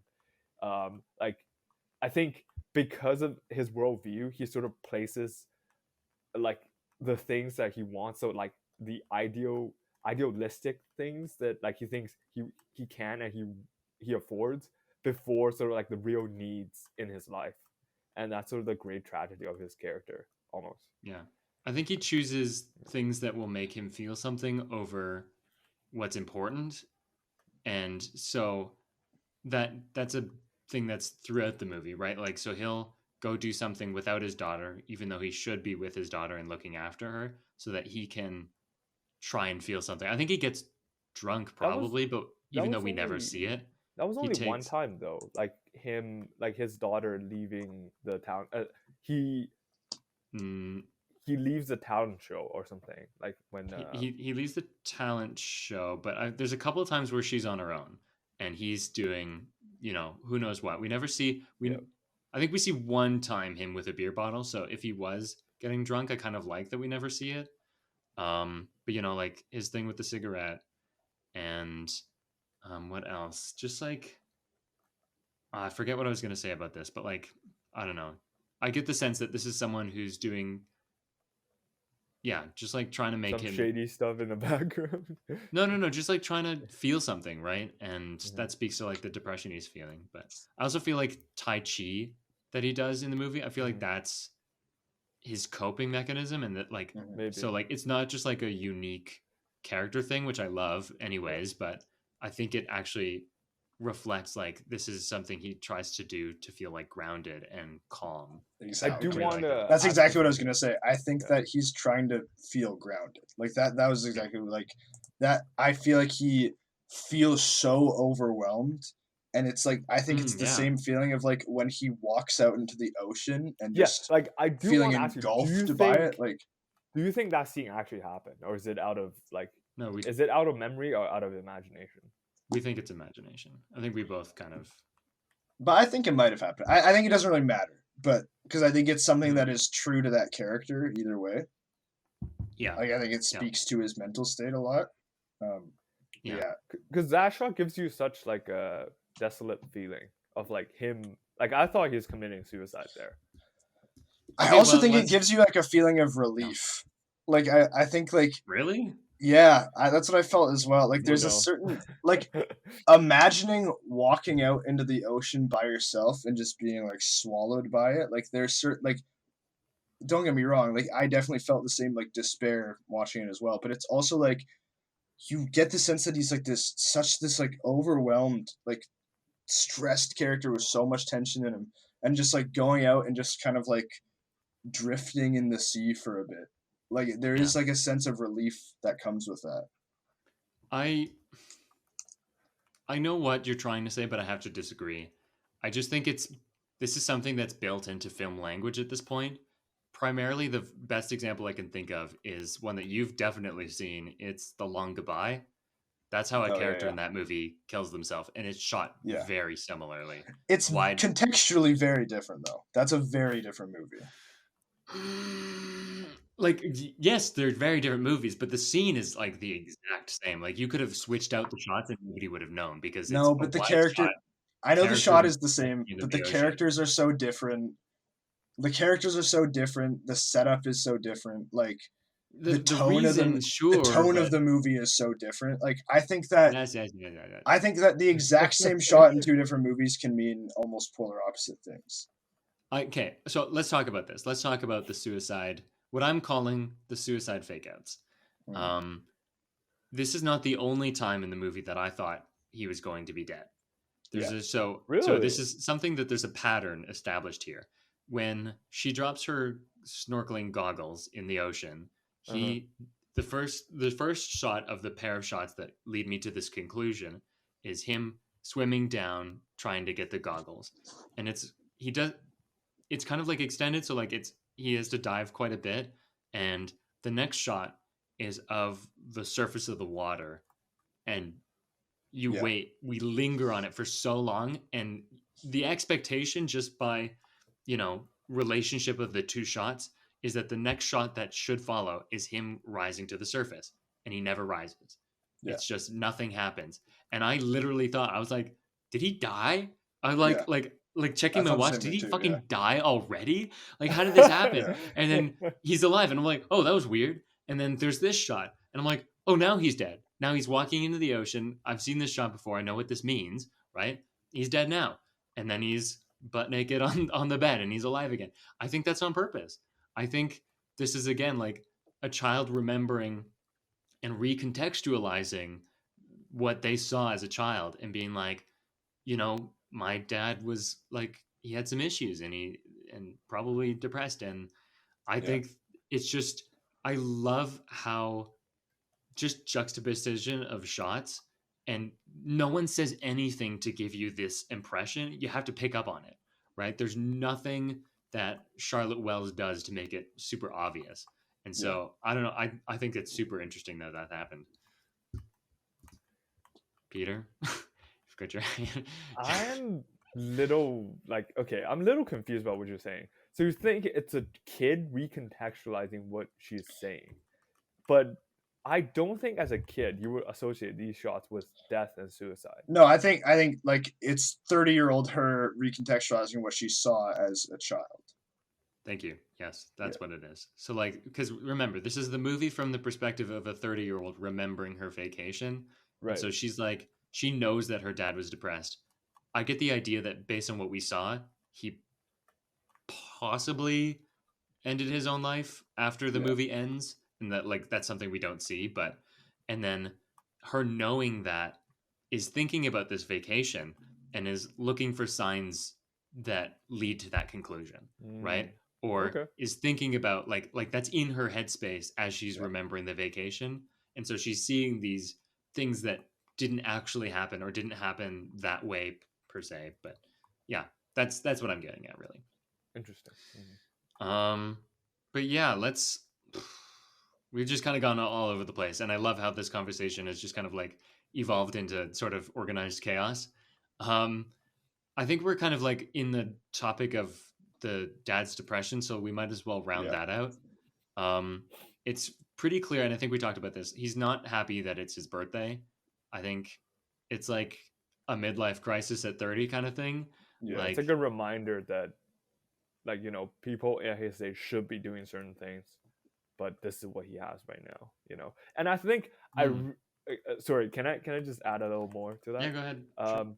So, and I think actually, like, Sophie being there is almost like a living reminder of like his failure almost, because like, no, I know what you mean. There's kind of a terrible way to put it, but I do understand what you're saying, and I think you're right in a weird way. Like I think especially that and like now thinking back to it, I think it's making it clear that this is like how I felt about the moment.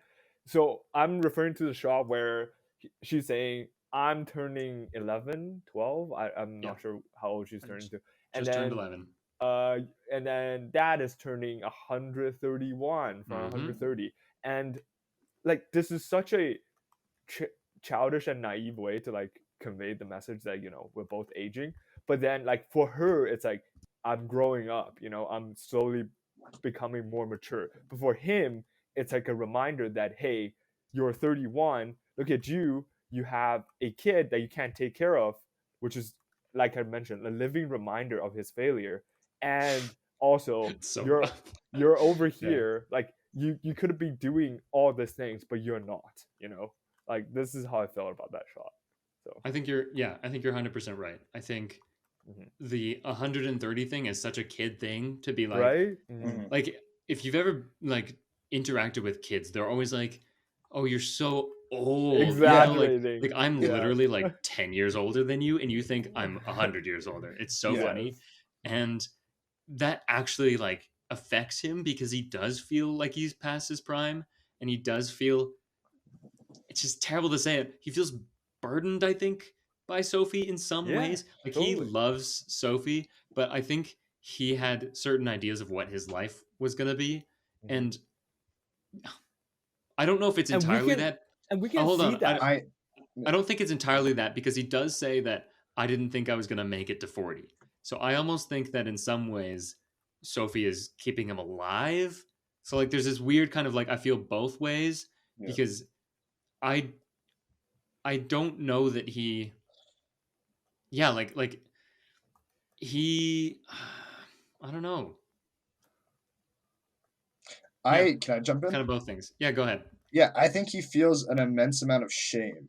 Like that was like really, really what I picked Hmm. out from him is that like I think that he's incredibly ashamed of himself, and Why is I that? think that it's again like what you're talking about. Like he feels like he should have done more with his life. I Yeah. think that he feels like he should be past the point that he is. I also think that one of the things that I picked up on, one of the things that I really like was that the scene where he cries that we were talking about, Mhm. where his back is turned, that directly follows when Sophie gets everyone on the little outing they're on to sing "He's a Jolly Yeah. Good Fellow" to him, He and Hmm. doesn't like feel deserving almost. I he love doesn't feel that I like idea. deserving, that.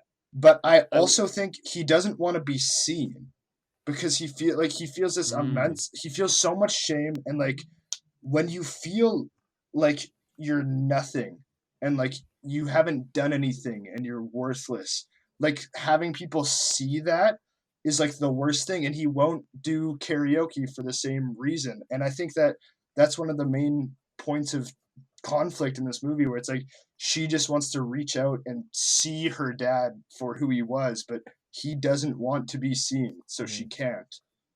I think no, I think you're 100% right. And I love that in that scene, he's at like the top of this structure. Like Yeah. it's like an amphitheater kind of ruins thing and like he's up on this pedestal and they're saying like he's such a great guy and he doesn't feel that way. And I Mhm. just love how like and he's isolated in that shot. It's like you said how they weren't doing that. Well, Yeah. they are. Well, they were And there, yeah. yeah, and I just it's so good and like how that makes him feel so low and and the lead up to that scene of her like going around whispering and at some point you pick up on what she's saying and you're like, "Oh, I know what's happening. I love this. This is great," right? So I think that's a fantastic scene. So I have two things to add. Like first, I think that's one of the reason where like we clearly see like it's clear in the movie that he loves his daughter, but also he has trouble connecting with his daughter sometimes. A lot of times, in fact, I feel like where like it's not just sort of like annoyed parents point of view. It's also like you're saying these things, but also like these things actually like hurt me. Like even though they're like really childish and naive, like really cute things that kids are saying. And also, I want to touch on another point of, I think our society has sort of like an expectation of males like role in a family, and also like sort of like an expectation of for the males in the society that he's supposed to be the one providing and like supporting the family, but he's not the one that's able to be do that. That's doing that for his daughter, and I think like that's one of the reasons adding on to sort of like hurting his male pride almost, like adding Mm. on to his shame that you guys talked about. I could see that happening, but I never got the sense that this was a movie about masculinity per se. I think I don't know. Like I think that maybe the fact that in a gender neutral way, the fact that he can't support his family and he feels disconnected from them, I think is enough. I don't think it has to be tied to what a man specifically is supposed to do or a father. Well, I I think think there's just I think it's more enough that he's just pressure not on. involved. Yeah, I think there's Yeah. just more pressure on male in general to sort of fill that role, at least in a stereotypical sense. And I think like at least like for him, I think like he is sort of like trying to reconcile, like he's trying to figure out what exactly is his role. Like let me put it that way, not necessarily like trying to fit him into the male mold. Like what is his role in the family? Like is he supposed to be the one providing for his daughter, or is he supposed to be the one just living in his own bubble?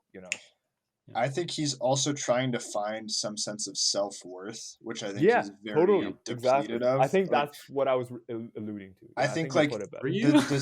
the scene where he mentions how when he was a kid and his family didn't know it was his birthday until like he told his mom. Yes. Like Yeah. that feeling of like not feeling like you had value like I That's see him as great. a Yeah. character that like is very much looking for like external validation, and I Mm-hmm. think that the more I think it's also that scene, the Jolly Good Fellow scene is especially heartbreaking because it's like if you get to a point where even external validation and people like cheering you on and people kind of being there for you, if you get to a point where even that like isn't doing anything for you, it's like, oh shit, where do you go? Like Yeah. that's a corner, and how do you get out of that? And I Yeah. think that definitely leads to, like, what you said, like he might have taken his own life. Yeah. I think shoot, what was I thinking of? There was a scene. Oh, when they're talking about when he's like, "Oh, you should go hang out with that kid. Like, go say hi." And she's like, "Why don't you go say hi?" I think Yeah, that's great, and like kind of plays into that. Like he feels so alone, and I don't know about you, but I get the sense that like he's always on vacation. Like I don't know what he does yeah, day to day, and I think they said he's in a different town, so I guess that's not what happened. But I got the sense like him not going on the airplane, like he was maybe just staying in Turkey, mm, and like he has that discussion with the person who's on the boat, the snorkeling thing, and he's it seems like he's inquiring like what is it like to always be on vacation and to like have this be your job, right? yeah. Um, There's and I think also that's just yep. there's a great scene where he's like him and Sophie are talking, and it's like, oh, we're going back. I think it's tomorrow. It's one of the last days, and then Yeah, she says it. You're Sophie right. says to him, "Why can't we just stay here forever?" And he doesn't answer because he can't come up with an answer. Like she has to say, "Well, we can't stay on vacation forever." Like it's Oh, Sophie she that said says it. that. Oh my Yeah, god, that's so he's not the good. one that says it. He is silent, and then she's like, "We can't stay here forever." Yeah, Yeah, man, this movie. The more I think of it, the more I like it. yeah, Um, so let's move on to a different point. We've got so many that we haven't covered. I think we're just gonna have to breeze past these. A lot of this movie is about growing up, and I think it's for both of the characters really.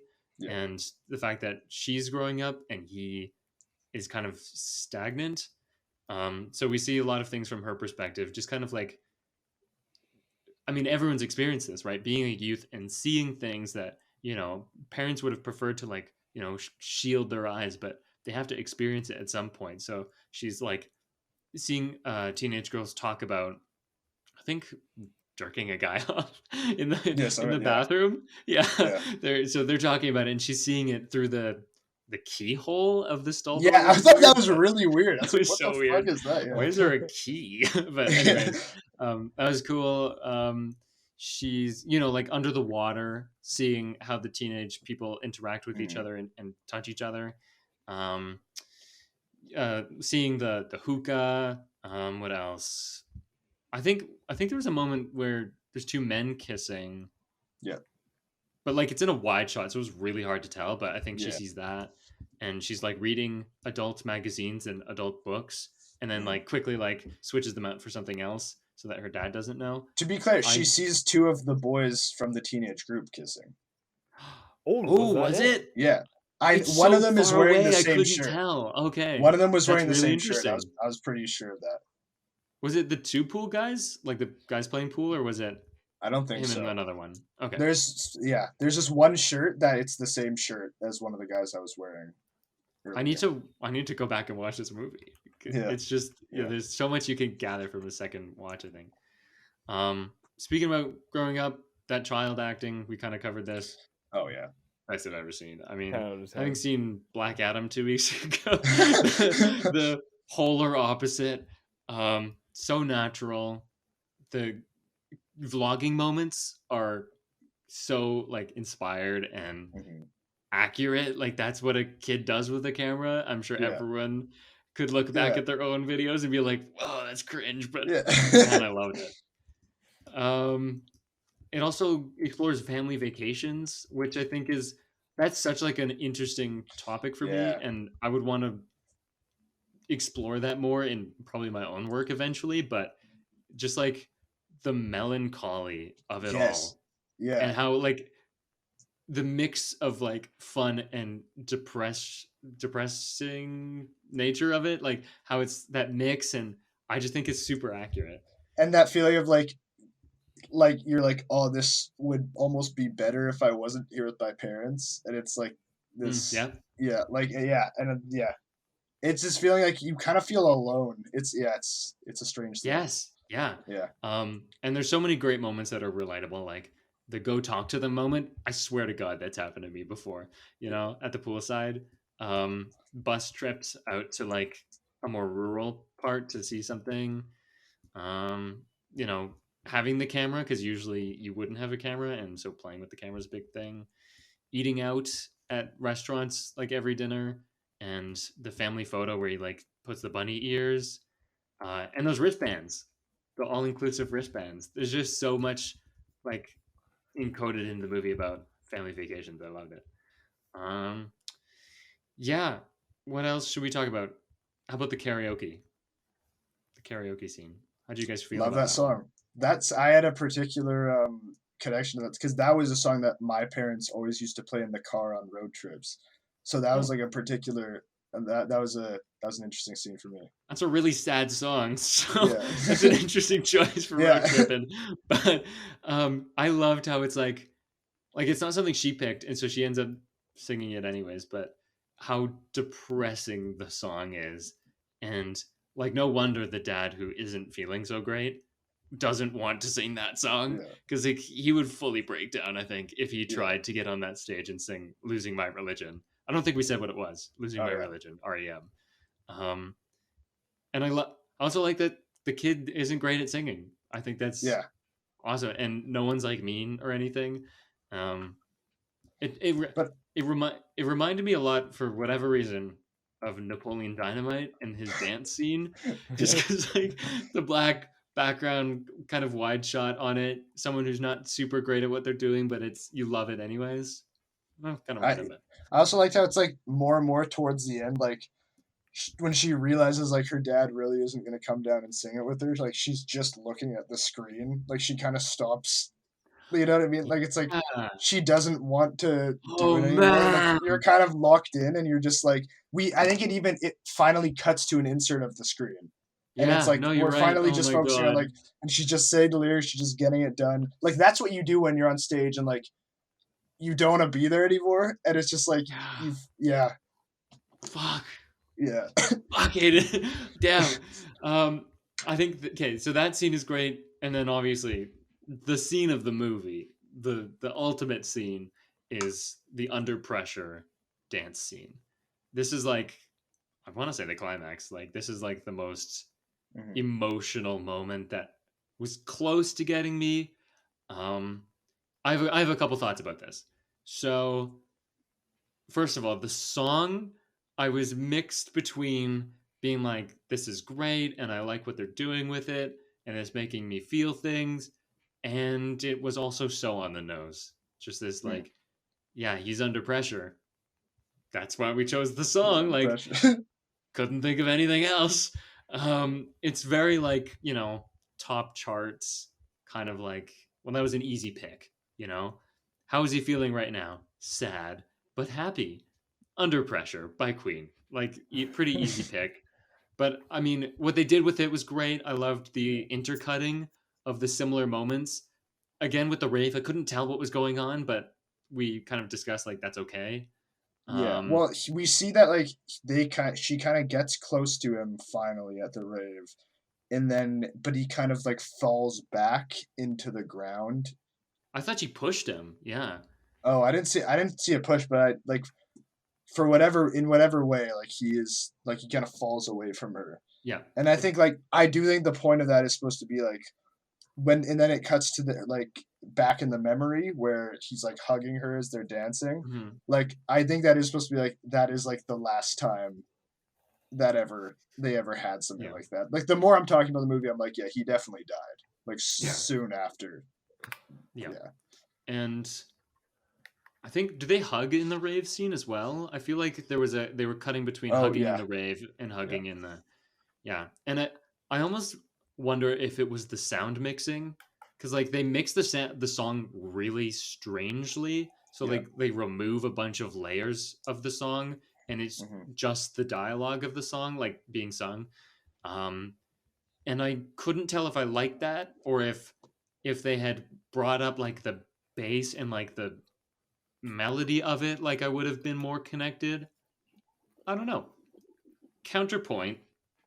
I like how I have my own points and counterpoints, but to counter my own opinion, I almost wonder if Charlotte Wells didn't want to give catharsis to the movie, Mm. because I never felt that moment where our compatriot was crying, but we didn't feel that like release moment, and I Right. almost wonder if that was on purpose because Just hold it, man. you Hold it the in. character Sophie never gets that release, Mhm. right? And so I almost wonder if removing the layers from the song is trying to lessen the emotion from it in a way, so that you are kind of left feeling like a little empty, if that makes sense. Yeah, I think you are supposed to be like, I definitely felt like built up, and then it doesn't release the pressure Exactly. under Yeah. pressure. Yeah, and yeah, Whoa! I do think it's intentional. I think it's great. I love that the close up of him in the rave. Like that's the first time we clearly see his face.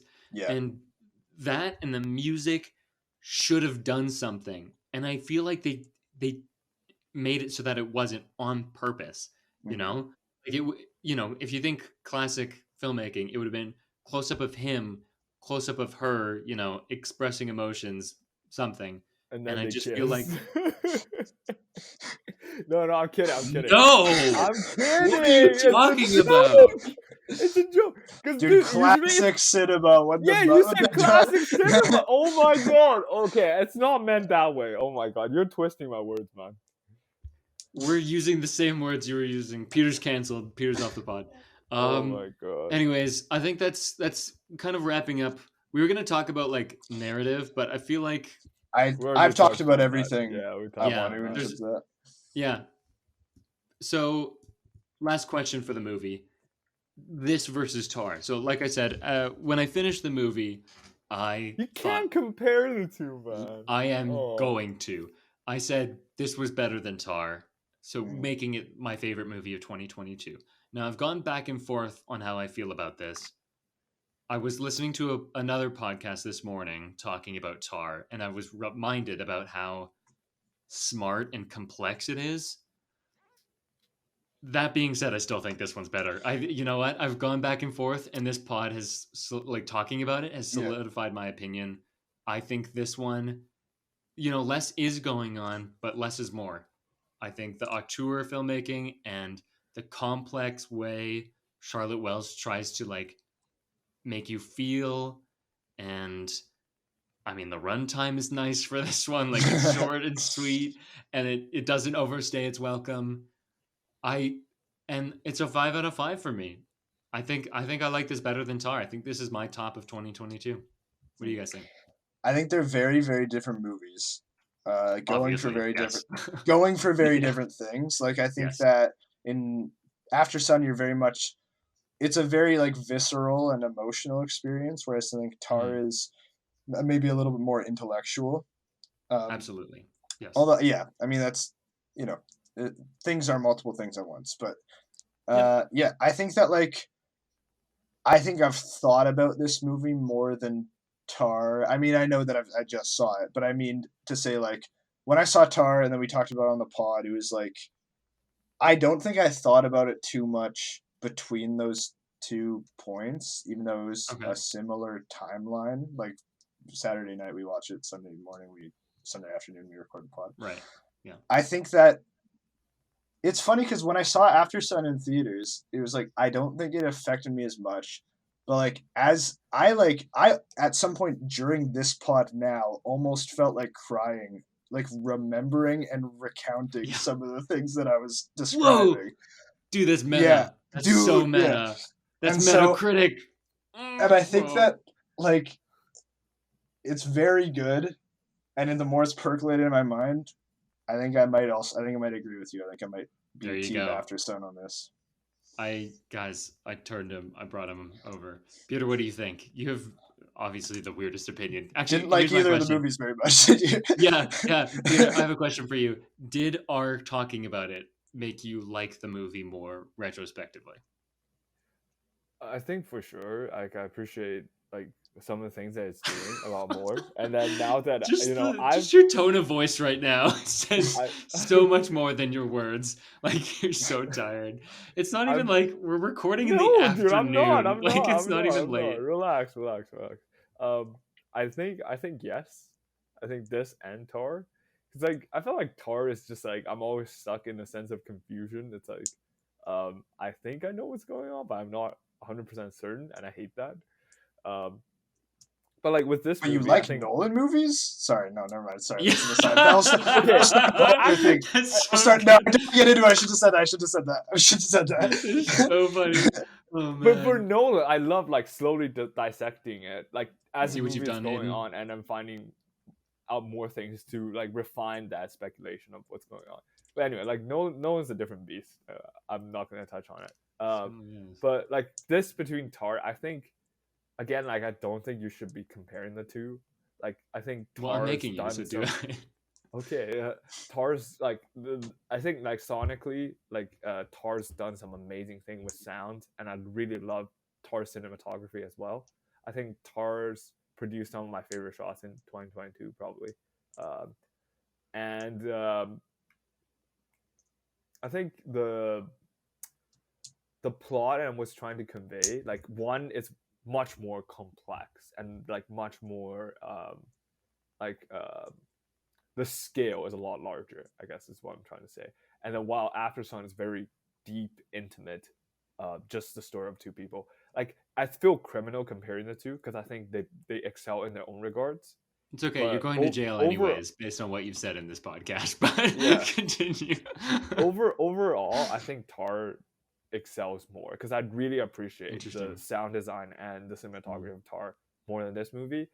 Like for this movie, like I appreciate some of the new things that it does. Like it's not just the shots that you look and it's like this shot is so pretty, like Tar, but this movie is trying to do something unique where it's like the reflection shots. It's like these shots are unique.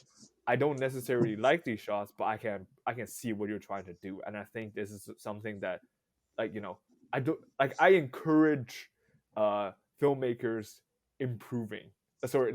innovating on existing things. Like Tar is just almost treading like familiar ground with some shots, but this movie I'm seeing a lot of fresh new takes on some of the shots and how they're done. So I think that's a very good point, and that speaks to what I was saying earlier about how this is more auteur, and it's terrible to say more auteur, and but I think that's a good point.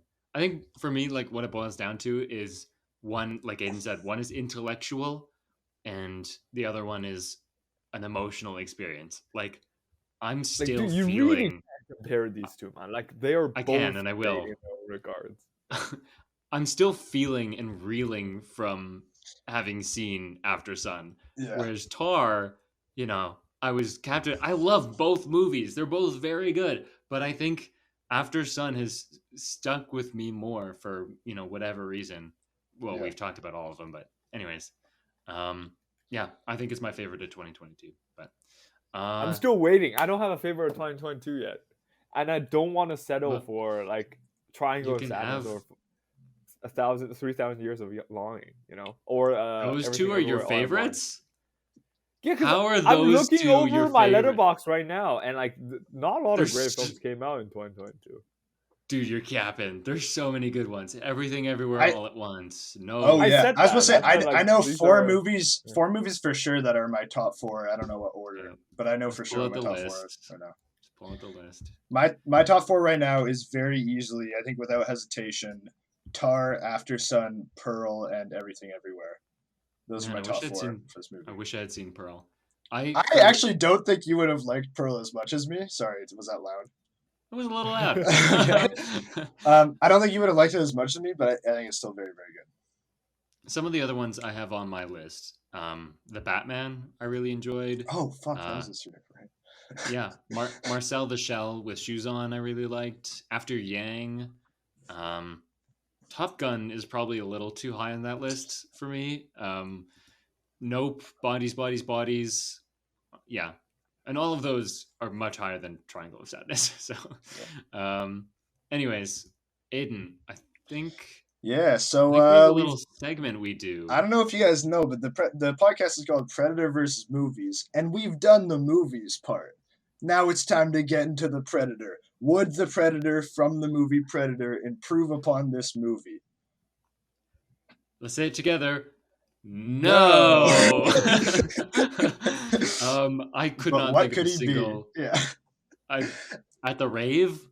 I don't know. Yeah, I feel like whenever we don't know where to fit him, we're always just like, yeah, he could just like be in the background or something. Like we just say that he could have been doing one of the activities, like when we don't have an idea.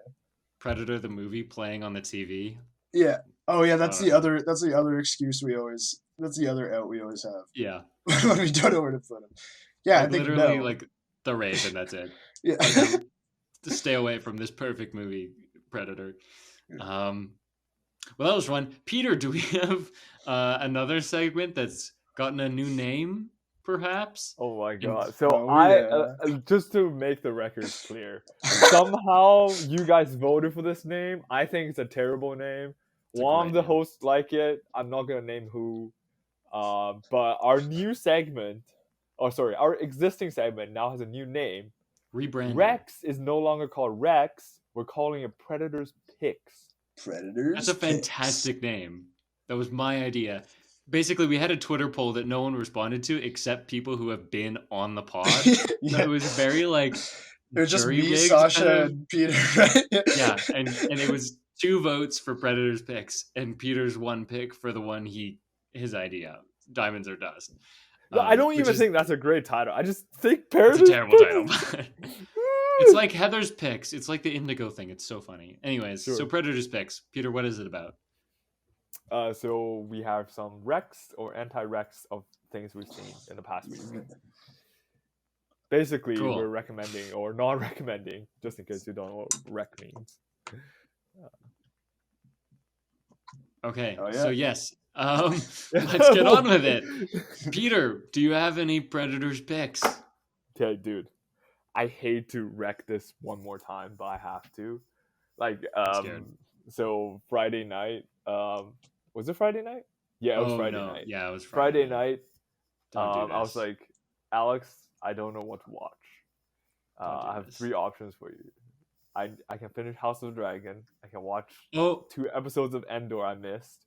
Or I can watch All Quiet on the Western Front. Oh, okay, never mind. I thought you were. Alex snapped to Endor so fast, I couldn't even react. So I was like, okay, fair. I'll watch Endor.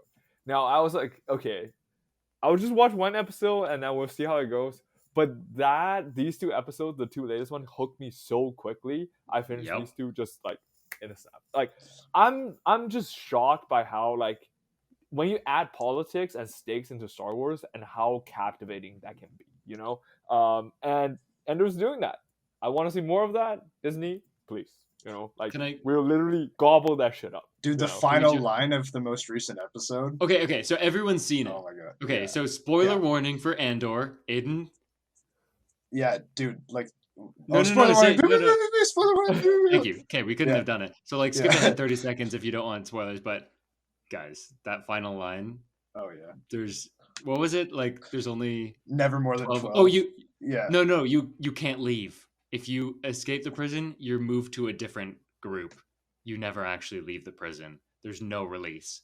And there's only 12 guards. The 12 guards thing was just Andy Serkis being like, "Okay, I'm on board."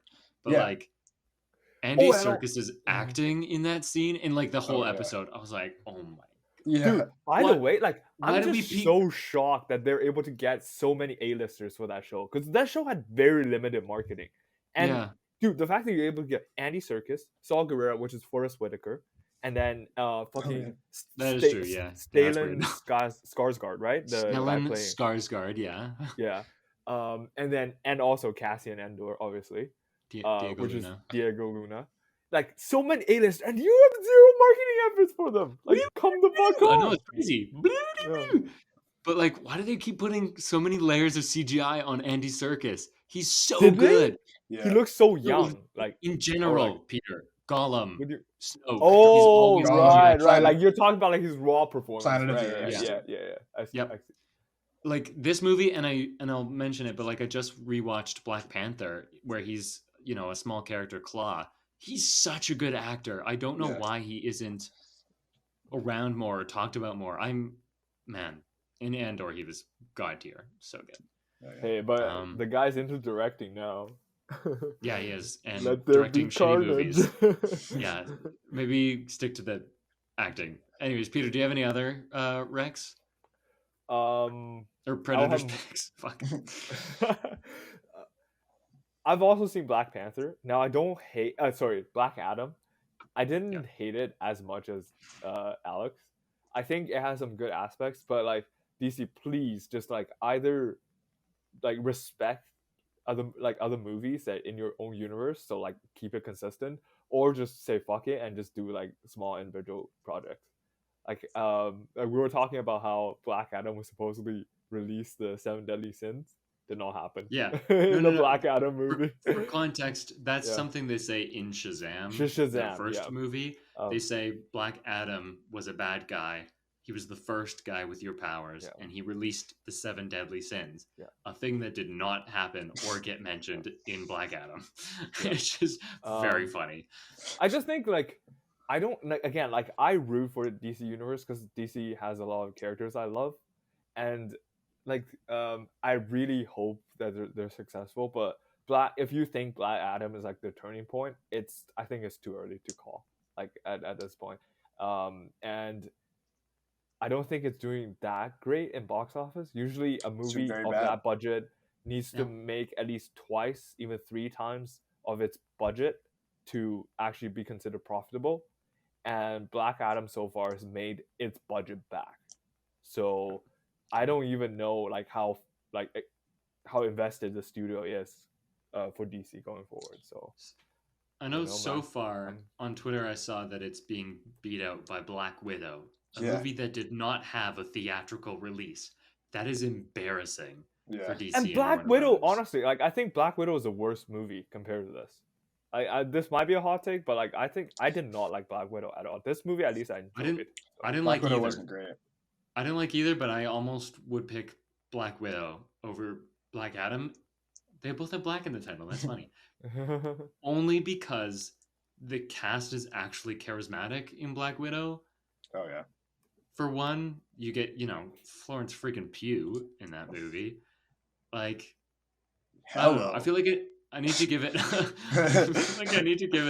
another chance. But like Black Adam, I hate so much. And I guess to be fair, they both lean into the superhero cliches. Black Adam has Skybeam and faceless villains. Black Widow has thing crashing. Black Adam is Skybeam? There's a Skybeam in it. Really? There's a Skybeam in it. And Black Widow's is giant thing crashing to Earth. So it's quite funny how they both, do these tropey things, but I don't know.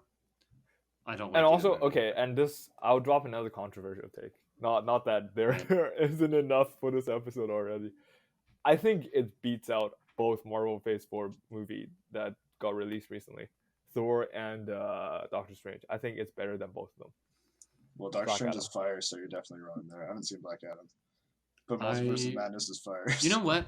I do have it ranked. Let me check where I ranked it. But I have a feeling that I ranked Multiverse higher. Yeah, I did.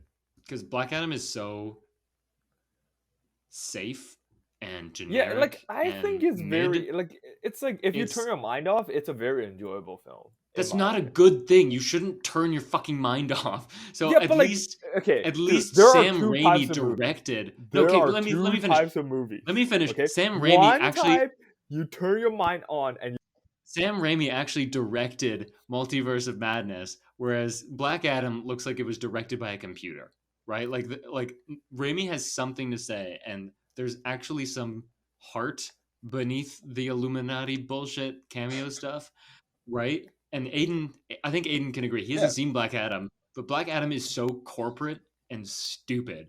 Well, Like, I've seen the one clip on Twitter where it's like 14 cuts in 10 seconds or whatever, and it's like, and yeah, like Multiverse of Madness filmmaking. is well directed. Like, Yeah, it's a well directed movie. It's like fun in the way it is directed. I will never defend the script of that movie. There's a bunch of things in that movie I'll never defend, but like it's well directed, and that's hey, I haven't seen Black Adam. And there's a good villain. Again, okay, dude, this is just my opinion, but I think Black Adam is way more satisfying of a watch than any of these two Marvel movies I've listed. So that is a controversial take. Yeah. Like I said, every opinion is valid, but yours is always cap. So, anything else you have to rec, or is that all you saw this week? I'm gonna watch Hot D this week, and I'll come back. Most likely, we'll be on my rec section of the next week. Okay. It's surprising that you got so far behind on that one. That seemed like your thing. Yeah. Is it because you didn't like it very much? No, I started watching way more movies. That's why. Because for the past couple of weeks, at least I went to the theater at least twice, if not more. So fair. I don't know. I still didn't love it, but I finished it. I stuck through. Anyways, Aiden, what do you have for Predator's picks? Yeah, the first thing I'm going to plug is a friend of both Alex and I's dropped an EP that is out on Spotify. He sure did, and it's very cool. It's called Distort. It's under the name Walrus Backpack. So go check that out. It's a cool, really cool little album. How would you describe the genre? Like I couldn't even. I don't know what I would call it. I don't know either. He's kind of like, we have like these very distorted vocals. And like it's kind of like maybe like emo rock sort of grunge, but like also a little like kind of not electronic, but like no, I was thinking the same thing. Yeah. Electronic adjacent, kind of like I'll jump on that one. I was very impressed. Yeah. You know, like I never heard his music before. I mean, you probably have. He has scored multiple of the movies I've worked on, so it's. Oh, there you go. Yeah. So like I've never heard anything he's done, and I was blown away. It's like some of the musical riffs and that's something I would put on a playlist with Radiohead. Like some of their. What's the album called after like their Creep era, like when they started doing the more electronic stuff? Is OK Computer Radiohead, or is that a different? Yeah, that's the one. The one. Yeah. It was OK Computer was what I was thinking of. That one and the Bends, like that era. That's what it. They're not the same, but like the vibe was similar. So if you like those things. I would recommend that as well. Yeah. Anything else for yourself? Have I talked about Drain Gang on the podcast at all? You might have. That sounds familiar. Okay. Okay. Well, I've been listening to more Drain Gang, Blade, and Echo 2K. Good stuff. Like it a lot.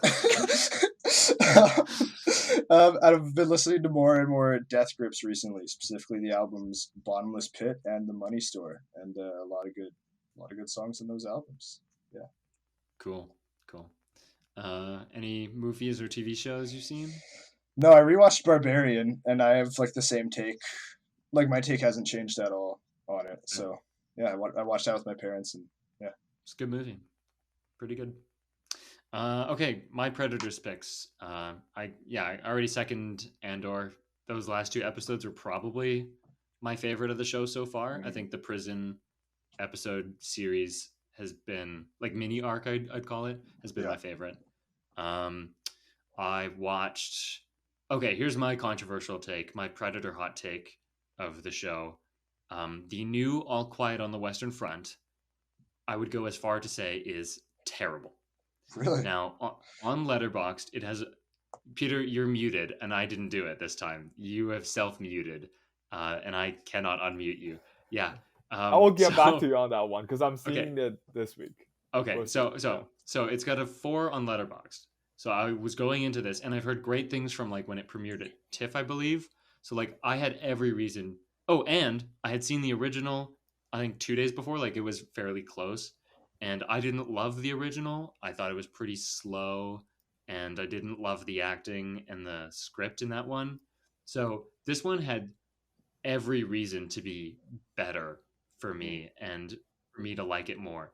And it's terrible. It's not good. really? Um, it's overproduced. There's just so much going on, and not like in the good way that the sound design was in the original. Like they like the colors are oversaturated. They add Mm, these stupid storylines where Daniel No Bruhl spoilers. is Daniel. No, it's not a spoiler. It's just what Mm. happens. Daniel Bruhl is like a German social democrat, and mm, he's trying to get a peace treaty signed. And so, like, there's a subplot of him trying to sign a treaty with the French generals or whatever. And there's a subplot with like a caricature of a character, like a German general who just loves war. And I was just like, this is so mm. fucking stupid. Is it And is it also World War I in this one, or is it? yeah, no, Yeah, like it's the all same. quiet. It's Okay. based on the book. Yeah. They're based No, on the I've same I've book. seen the original movie, but I just want to know if they did. You could change the war in an adaptation if you wanted to. Okay, I suppose yes. Yeah. And yeah, like the whole point of the book, like it feels like they just completely misunderstand what the book is about and the point Mm, of the book. Like the characters are supposed to be like, the generals are bad and they don't care about us. And then here's this subplot where, the social democrat cares about the soldiers immensely, right? Um, the one thing that this movie does better is obviously the action, just because they're able to, right? They have the technology to have done more impressive things with the battle scenes, but it's so contradictory to like what the story is supposed to be about. Like it's supposed to be an anti-war movie, and every war scene is like glamorized and glorified, like a John Wick kind of, like mm, it's super action heavy. Like it doesn't feel like it knows what it's supposed to be. Also, like the title of the book it's called that for a particular reason that has to do with the ending, so I won't talk about it. But the ending is completely different and is a complete misunderstanding of what the whole book is about. I hated it. I hated this movie. I settled into like just apathy for the whole thing. The character work is no better than it was in the original, so I don't give a shit about the characters. And it's just stupid. I hated it. I don't know why people like this. It's dumb. So that's my anti-rec. You gave it Sorry, I two and got a half really. stars though. That's fairly high for what you're describing. I could have given it a 2, I think. Just like, and like having just seen, like when I just saw it, I was like, that could be like about the same score as the original. But the more I've thought about it, the more I've realized how just antithetical like it is, and Yeah. like they really did not know what they're talking about. Well, that's Anyways, interesting. I'm kind of curious to watch now because I, unlike you, quite like the original. So I wonder how I'm gonna feel about it. Damn. He couldn't take the you'll hate take. it. He just stepped out of the room. No, I had to let my dog out. Anyway, so that was my anti-rec. Like I mentioned earlier, I rewatched Black Panther in anticipation of what we're gonna do next week for the pod. Confirmed. Black Panther, Wakanda Forever. We're gonna do it. Ooh. Um, and this was a movie that I've seen twice. I want to say once in theaters in 2018, and I believe I did rewatch it last year, about like February probably. And watching it then, and like probably on like a small screen, I wasn't like blown away by it. So this was like a good rewatch to like think about like how I feel about it. Black Panther 1 or 2018 is it's two movies squished into one. There's the movie that the auteur filmmaker Ryan Coogler made, where there's some like fantastic scenes that are some of the best in the MCU in terms of how they're filmed and just like what they're talking about. So the scenes in Oakland, there's this scene in like the whole Korea sequence is very well done with the casino, and the casino, which is very Skyfall Mm, reminiscent. The following interrogation of Claw is very good. The stuff with the museum in the first act. What else? And some of the stuff with Michael B. Jordan's character are really good. And then there's the movie made by the hired gun Ryan Coogler, who's just doing Marvel's bidding, and it's pretty terrible. It's some of the worst stuff. Now everyone knows about the third act is god awful, and I haven't changed my stance on that. It's a CGI clusterfuck. The battle, and I was talking to Aiden about this, and you're completely right. It's not just how it's filmed and the CGI. The writing isn't very interesting either. Yeah. Like, the Jabari come back, spoiler alert, after they said that they weren't going to help, and it's like, no fucking shit. Like, if you've seen any action movie, that's going to happen. The war rhinos are so stupid. The fight scene between the Killmonger and Black Panther just is devoid of any emotion or catharsis. The whole and like I was saying, it's conceptually bad. Like the concept, yeah. The stuff with Everett Ross, I actually liked the idea of including Everett Ross's character, like the white character, to have this contrast into like kind of this back and forth. But then like what he's meant to do, like he's piloting a ship, is just so fucking stupid in the third act. But anyways, like I said, everyone knows about that. But like even before then, there's parts of Black Panther in Act 1 and Act 2 that I wasn't sold on. So the waterfall fight scenes, something's just like slightly off for me in the filmmaking most of the time, where I just feel like maybe Coogler was like unsure of how to film with CGI, because like it was a physical set, but then the waterfall is CGI, and then like the extended rock face above is CGI, and I just like not every shot worked for me. Yeah, so it's a mixed bag, but it's so weird to me that like some of my favorite moments in the MCU are in a movie that also has so many terrible moments. It is like a mixed bag is the best way I can describe it. But I appreciate what it stands for, and so all this being said, I think I'm all the more excited for Wakanda Forever, just because I know that Coogler has taken this criticism and is going to improve upon that, hopefully. And I think this movie might pack it more of an emotional punch. So yeah, I'm excited. Also, the whole like Killmonger plot is kind of stupid. Like he's just like, "Hey yo, I'm gonna kill everyone. We're just gonna take over and kill people to do it." It's like the Black Adam like stance, like I kill people kind of thing. Like it's not a good standpoint. Like I never agreed with his opinion, which is really? the hallmark. That's the hallmark of a good villain. Is you're like, yeah, they're right. No, Killmonger was pretty clearly wrong. No, I see him as like ideologically. I see him as the case of like there's a movie where there's like a leftist character who expresses leftist perspectives, but then he like kills a baby, and so he's a bad guy. And it's like that's why. And I see him as that, where it's like ideologically he's correct 100%, but like they just made him like randomly murderous, so that like he's a bad guy. Yeah, I think that's kind of what I'm getting at, is that his idea is Wakanda should be sharing their resources. That is the correct standpoint. Yes, you're right. And then he's a murderer who wants to not actually share the resources, but like to share it with militias and to overthrow governments.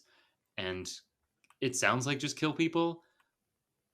Like I'm no fan of like the government either, but I could never actually get on his opinion or like, understand his moral standpoint. So I think you're right. I think it's like, they're writing it and then they look at the page and they're like, damn, he's right. How do I fix this? Oh, kills baby, kills girlfriend, kills other guy, just a murderer. And then you're like, well, of course now, like, of course he's wrong.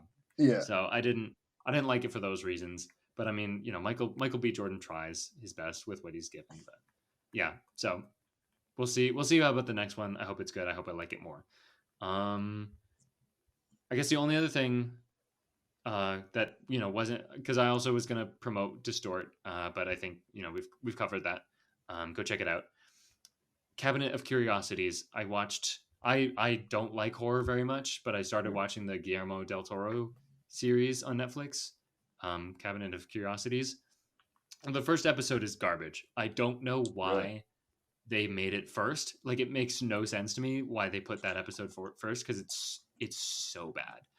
Tim Blake Nelson stars, and it's like he's like a racist, and I don't watch a lot of Tim Blake Nelson, but like I didn't think the acting was great. That might be Oh, really? I like him a lot, so I don't know. Wait, I was like, what? Is he the mirror guy in Watchmen? He is, yeah. I think so. Yeah. But like I was yeah, no, I watched it and I was like, this is kind of stupid. The second one I liked a lot more, Graveyard Rats. So I don't know why they ordered it in that order, and I looked up a ranking of the episodes, and Lot 36, episode 1, is like 7th of 8, like it's one of the worst. And there's some other ones that I've heard great things about, so I'm going to stick it through. I'm going to probably skip over some of the worst ones just cuz like why would I bother? They're self-contained anyways, so yes, there's no connective tissue, so I might as well just like watch the ones I want to, so yeah. I'll hold out on that. The production. I think I forgot to say this about All Quiet on the Western Front, but All Quiet is very much like a Netflix original, in like in the worst ways possible. Yeah, that's not a good thing. So there's a little bit of that in Cabinet of Curiosities. Like, if you ever watched a thing and you weren't told who it was made by, if you showed me a Netflix original and you didn't tell me, like, I would know 100%. Yeah. And within 5 seconds. Like, they have such a, I don't even know how to describe it, like a look. Like, they have an in-house company look. Like, things have to look a particular way, and I don't like it. I don't like that all the series look exactly the same. Umbrella Academy, Queen's Gambit, just off the top of my head, like all of the production designs are so similar and not good, not in a good way. So yeah, that's my Predators picks. Mostly just like anti-picks. Mostly just whatever. That's how it often goes. We just don't like the things that we. Yeah, I mean, but isn't that fun? So next week we're gonna do Wakanda Forever. Peter, do we have something to plug? Oh my god! You ready for this? So we just changed our handles. Now they're the same. Go follow us on Twitter and Instagram at Predator V Movies. So they're finally the same. Sorry for the confusion. Yep. And I'll give it to Alex. He has something to plug. Yeah, so follow me on Letterboxd at _AlexGordon_. I write reviews for movies, and sometimes they're funny. More often than not, they're passionate and overlong, but whatever. Yeah, so that's how you get some more opinions from me on film, other than just this. Aiden? Also follow me on Letterboxd. I'm 810 Sunny. That's 810 Sunny, as in like son of a person, not the thing in son the of sky. A bitch. Yeah. Whoa! I don't write long impassioned reviews. I write silly little like 2-line reviews often. Think like Black Adam, like the one-liners in Black Adam, like that's what he writes. Yeah. Tell them the black. Wait. What's the catchphrase? Tell them the black. Tell them the man in black sent you. Yeah. Okay. By the way, that thing absolutely hated. A lot of things in the movie I can defend. That I absolutely cannot. I can't believe you're defending Black Adam of all movies. Anyways, Aiden, what should our audience members do? Oh, they should definitely leave a review. Definitely, for sure. That is absolutely what you should be doing right now, and it should be 5 stars. How can they do that? I don't know. On Spotify, wherever you're listening. Yeah, wherever you're listening to this podcast, leave a review right fucking now. Yeah, do it.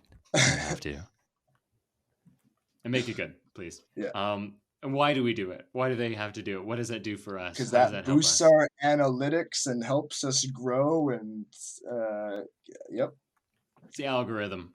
That's the one. Algorithm. That's how he knows what people like and what things are similar. So if you want more people to listen, which would be very nice, then leave a like, please. It's super easy. Spotify, you can literally just leave a star review. It's so easy. You just click on the star rating thing. You leave a star rating. You don't even have to craft a passionate letter of joy, of the joy we've brought to your life.